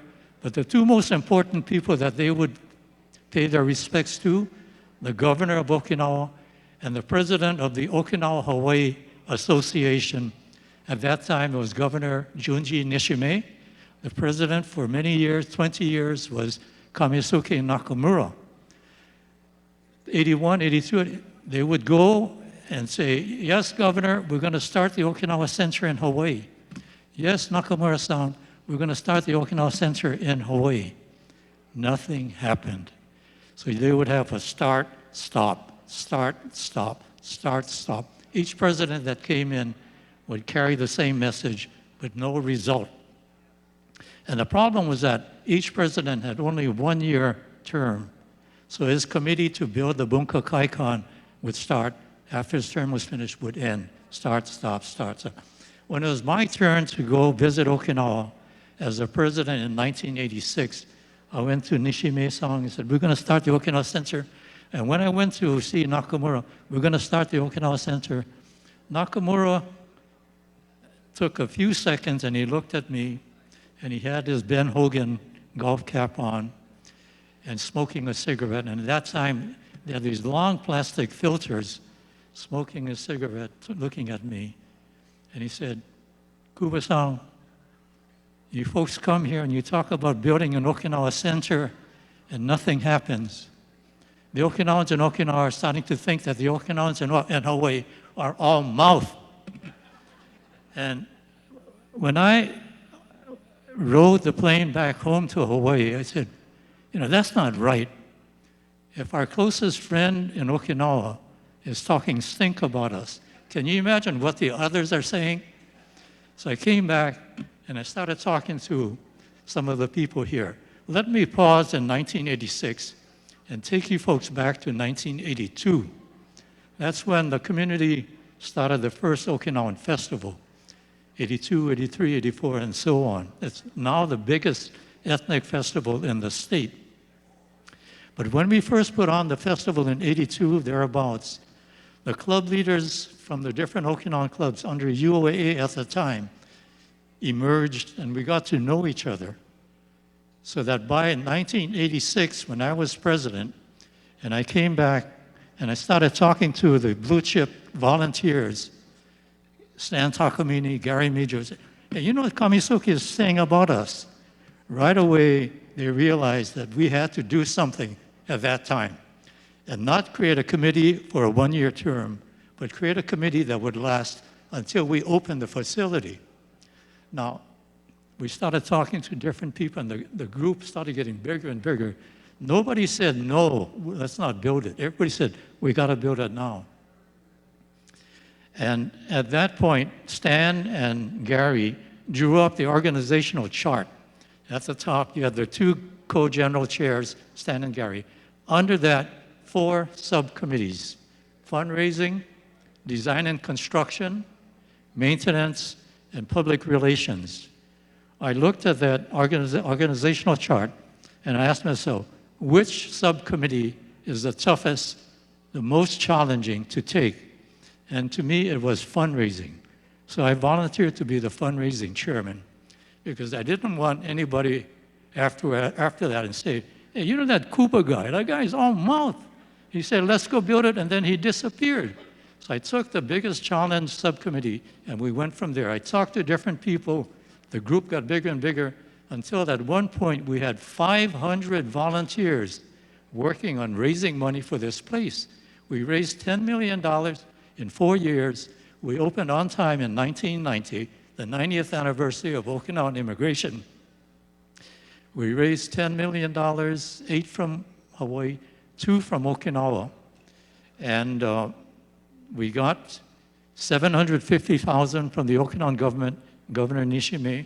We got the biggest private donation, Kamisuke Nakamura, $150,000. So he put his money where his mouth was. Both of them attended the grand opening, and we thank them. The book that Carlene mentioned, Born Again Uchinanchu, that we're working on, we're dedicating that to Governor Nishime. So here we stand in this beautiful facility. 45,000 Okinawans know about this place. They've been here. But not many people knew how it all got started. That figurative slap in the face created this beautiful facility. Us guys, we built it, and we're relying upon the current leaders, and we congratulate you folks and thank you folks for keeping it going. Thank you. Thank you, Ed. Ed did a fantastic job in raising $10 million in 3 years. Unbelievable. He put his money where his mouth is. Anyway, thank you, Ed. My portion of the program I will cover in 3 parts. The first part is the initial idea of the Okinawa Culture Center. Then the design, concept, and the purpose of building these 2 buildings. And last, the Takakura Garden, which symbolizes mensore. I feel like all this other culture center, we need a feeling of irashai or mensore. To start off with the initial idea of the Hawaii Okinawa Center, it started in 1979 when Hawaii State Representative Peter Iha met Governor Junji Nishime in Okinawa, and like Ed said, asked him why Hawaii did not have a cultural center. So Governor Nishime said, he donated money to Peru, Brazil, and Argentina to build a center. So he promised Hawaii he would donate $1 million to build a center. Interesting, just from his talk, Governor Nishime gave 750 Ed's comment, so he owes us 250,000 more. In December 1979, this was way back, Representative Peter Iha asked me to develop a plan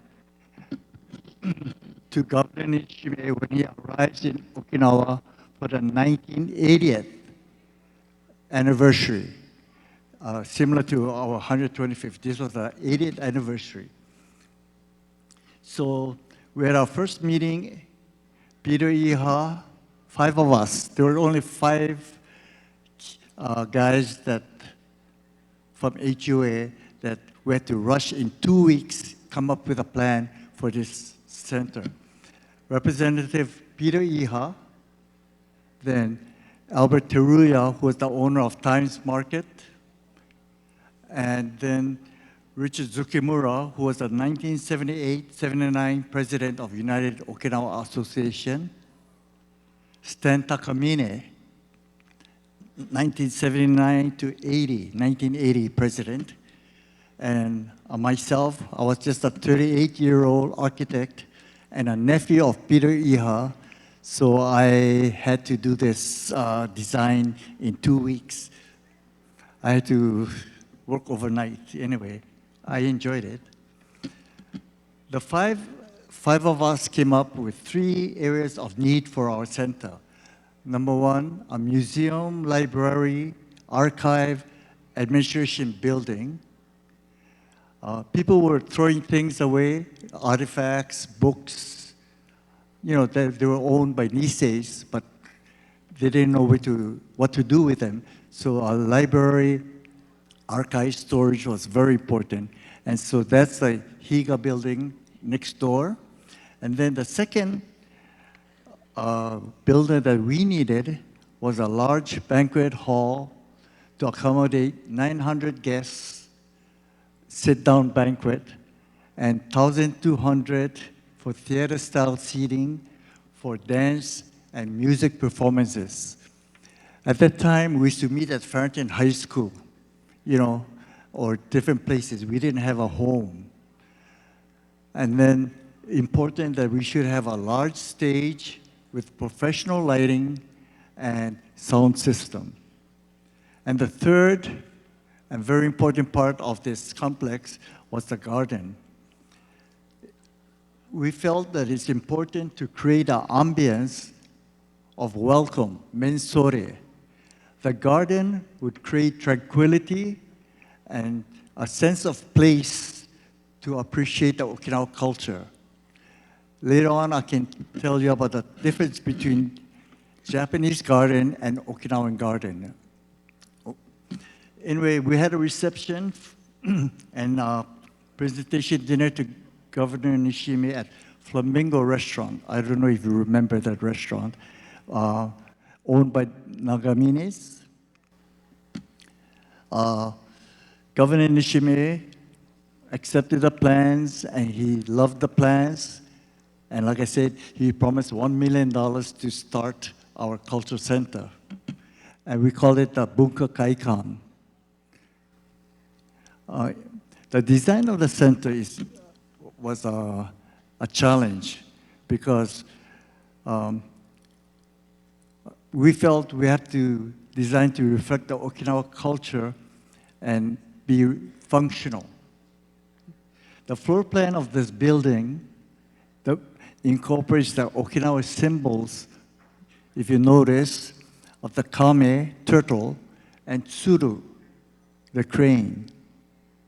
The turtle in Okinawa culture symbolizes long life and prosperity. The crane symbolizes hope, protection, and cultural continuity. It also symbolizes harmony with the environment and earth. So if you notice, this hall kind of looks like a turtle. I don't know. Supposed to symbolize the turtle. And the Higa building symbolized the tsuru, little taller, two-story. Okay, the construction of the building. After we selected the site in Waipio, which is the center of Oahu, and we did a study, a professional agency did a study on the location of Okinawans and Japanese, and Pearl City had the most Okinawans. Anyway, so we decided to build it here in Waipio. The construction contractor was selected on a bid process, and S&M Sakamoto, Gerard Sakamoto, came in low bid of $4.2 million. And by the way, the site, we bought this for $18 a square foot. And you know how much it's worth now? It's about next door, about $70 a square foot. So we got a lot of equity in this property. And next door we bought it for $35 a square foot, and somebody offered us $70 a square foot, but no. Anyway, Gerard Sakamoto, S&M Sakamoto, built this on schedule. We built it in 11 months. We started March 1989, finished February, and then we took 4 months to landscape the plans, develop Takakura Garden, and then we had a grand opening June 16, 1990. I'd like to acknowledge the key players in the construction and permitting. Wallace Miyahira, head of Castle and Cook Development Company. George Uema, head of Honolulu City and County. He was in charge of the construction. And George Tamashiro, he's in the audience. He was Honolulu City and County Permitting Division. They should have kept him there. The process was fast. Anyway, and then Thomas Toma, general contractor, he assisted me on the construction end. Mr. Takehiro Ishikawa, Mr. Asami Ginoza, and Mr. Hidenobu Shingaki, they provided the Kawara tile on the roof, the authentic Kawara tile. And that's through my friendship with Ishikawa-san. He volunteered to provide the Kawara tiles. And then Ura Keiko, radio announcer for Okinawa programs, she did the publicity, got the donors excited by giving the progress of construction every week on her program. She really informed the public of what's going on. And then I cannot forget Seimo Higa, a personal friend contractor. He's the one that coordinated the Kawara installation with the Okinawa group, the artisan. Okay, lastly, I'd like to talk about Takakura Garden. I knew Okinawa businessman Koichi Takakura from college days at UH. He was like a relative to my wife Jeannie, side of the family, our Kaki family.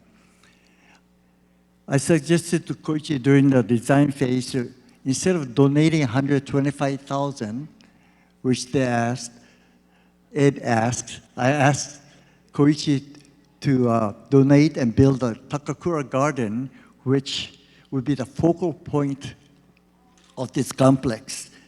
And we would name it Takakura Garden, and of course he agreed. But the interesting part, he spent more than 4 times the amount that he donated. So I would consider him the biggest donor. He spent about $400,000. He hired Professor Saito from Chiba University, who was the foremost Okinawan landscape architect, and He designed the garden. He spent 1 week here in Hawaii. So I had a chance to really learn about Okinawan garden versus Japanese garden. We spent a full day in Waianae looking for the right rocks to build a waterfall. And also we flew to Kauai, Kapa Kauai, where he approved the Okinawa black pine kuromatsu, which is growing right by the waterfall. And my dad, Toshio Yamasato, donated it for the center. It's perfect. And also the interesting part is Dr. Saito made use of borrowed scenery. He always mentioned borrowed scenery.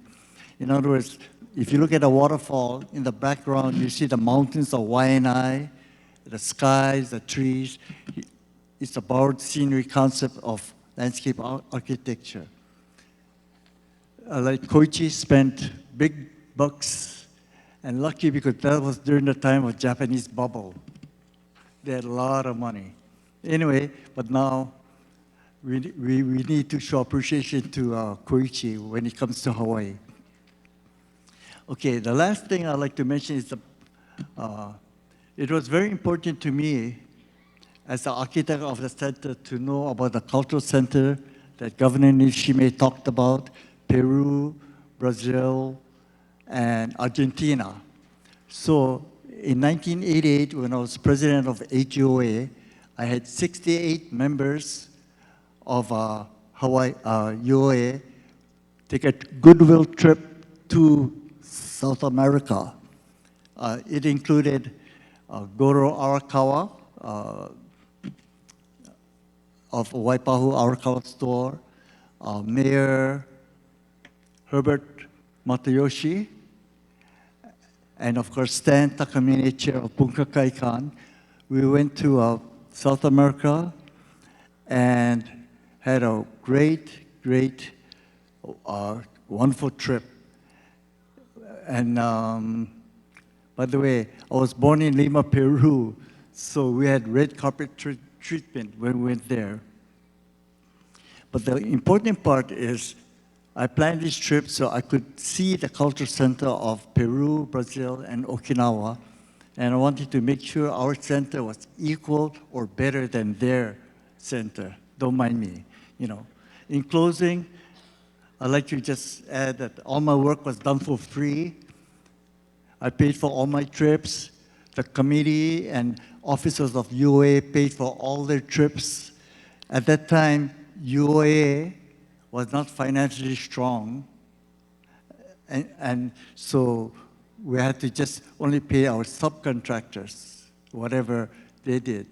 But everybody did an excellent job, and thanks to, again, Ed Kuba, who had the biggest job of raising the money, and he did it.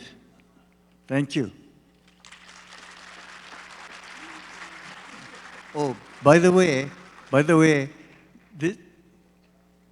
this is the original drawings that I had to do to show Governor, and there's several other drawings on the table and pictures of the construction. So if you want to see how it relates to this building, please do so. Thank you. Okay, so my presentation would be on the Issei garden. God will help me out on this. Okay, thank you.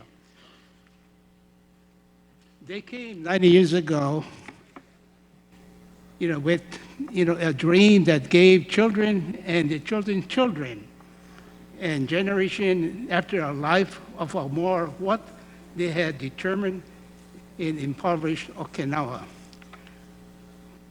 We proudly dedicate this peaceful Issei garden of Hawaii Okinawa Center, and we are living the dream today.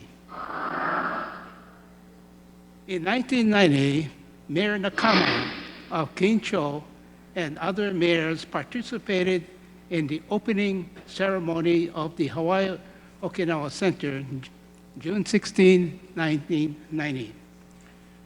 He was overwhelmed, with the grandeur of the ceremony with Kyuzo Toyama Dennis Arakaki, leading the parade of the 26 immigrants from Kaiho Maru ship docked at the Honolulu Harbor and the parade to Iolani Palace.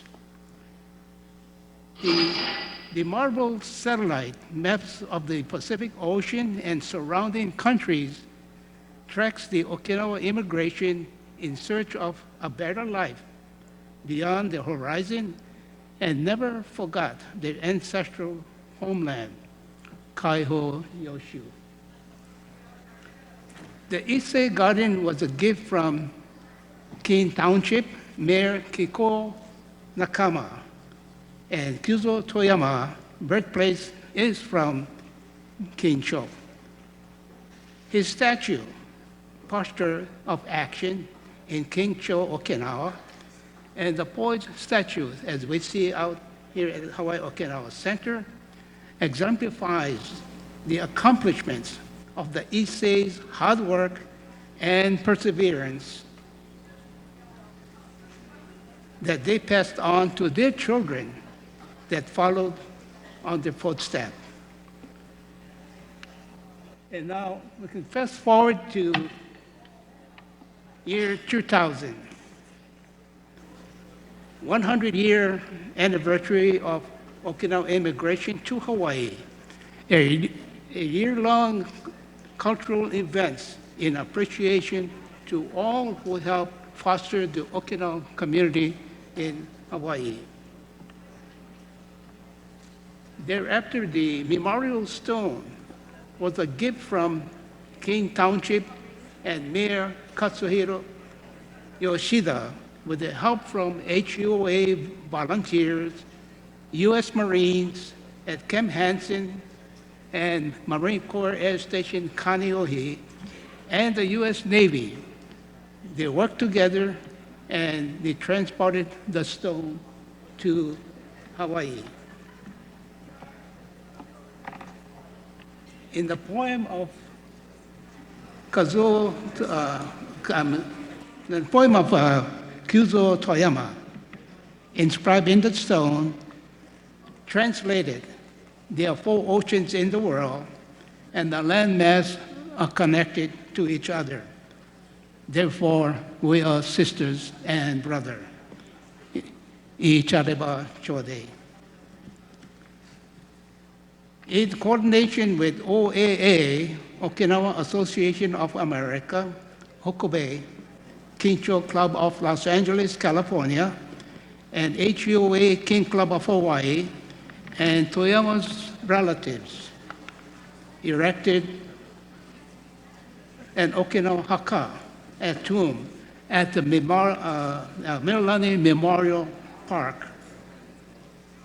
Toyama's ashes were reurned after years at Fresno, California, carried by his brother Masataki Toyama, who immigrated to California in 1902 after a brief stop in Hawaii. Kyuzo Toyama now rests in peace. With other Isseis, he encouraged to seek new life in Hawaii. In appreciation to all those who made possible to HUA home at Hawaii Okinawa Center, and to the legacy that laid the foundation for our lives in Hawaii and abroad. Okaji Debiru, Ipe Nehe Debiru Mahalo, and thank you.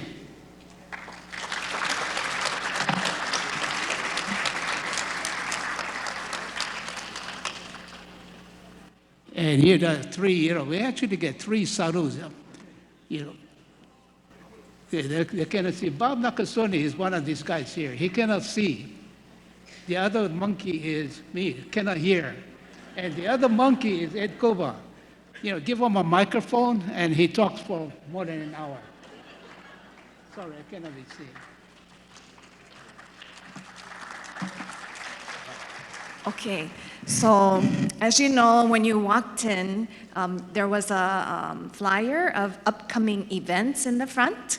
So you can grab that because we have so many events lined up throughout the year. Especially, we have not just Okinawa. The main event will be, of course, today, the kickoff, and also the Okinawa Festival. We'll be celebrating not just here, but we were hoping that all the dignitaries would come and support and also celebrate with us. And in Okinawa, at the same time, during the Heritage Tour in October, during the Tsunahiki, we're also gonna go to Okinawa to celebrate the 125th anniversary. And not just the 125th anniversary, but we have many sister city celebration. So I know Dave will be talking about that. And also after the Okinawa Festival, thank you for all the people, the pioneers who had supported and donated for the festival. We are celebrating the 35th anniversary of the Hawaii Okinawa Center. So after the festival, we will be celebrating that as well and honoring many, many people. So please mark your calendar. So 本当にいっぺんに出る and then you can talk about the others. はい。 Let's have a hand for Francis. Okay, I'm gonna wake you guys up. Iyo so so! Give yourselves a hand. Wow, too good. So this is the Bible. This list of events is very important. So pick one up. It's in the front, and you can follow us.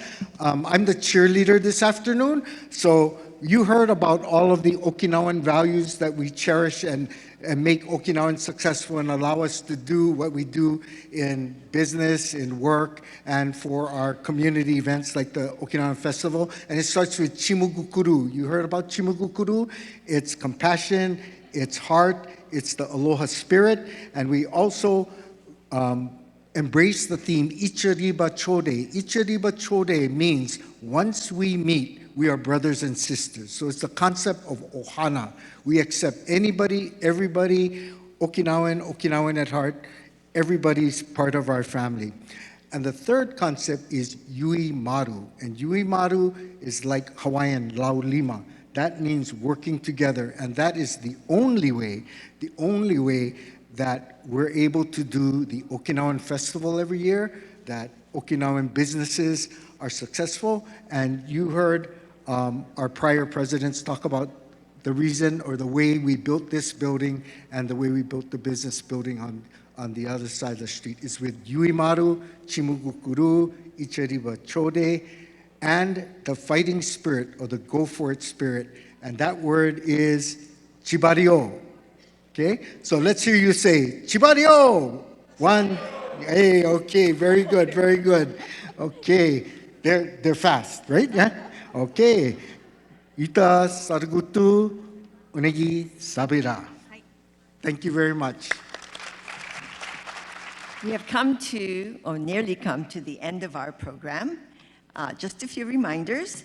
Please visit our club displays with the names of their Issei at the back of the room. OGSH members are available to Yuntaku with you and to help you to find your family roots if you need.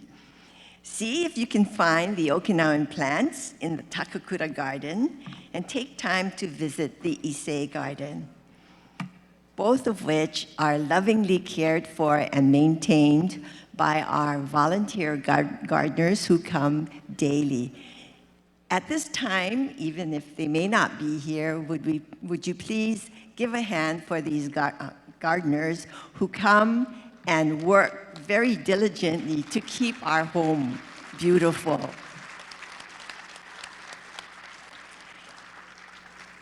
If you feel as though you did not have sufficient time to see our HOC, do come back during the week to visit, to look around, and to enjoy. You know, at the front of the stage, there is a statement by Kyuzo Toyama. Let us set out into the world. Our home is the 5 continents. Who would have thought that 125 years later, we all of us would be here to honor such a great man, a man of foresight and vision. I consider myself very fortunate to be a grandchild of an Okinawan immigrant. So lucky to be in Hawaii. As always, to end our celebrations, we ask you to stand, raise your hands, and move your dancing feet. Everybody, let's kachashi.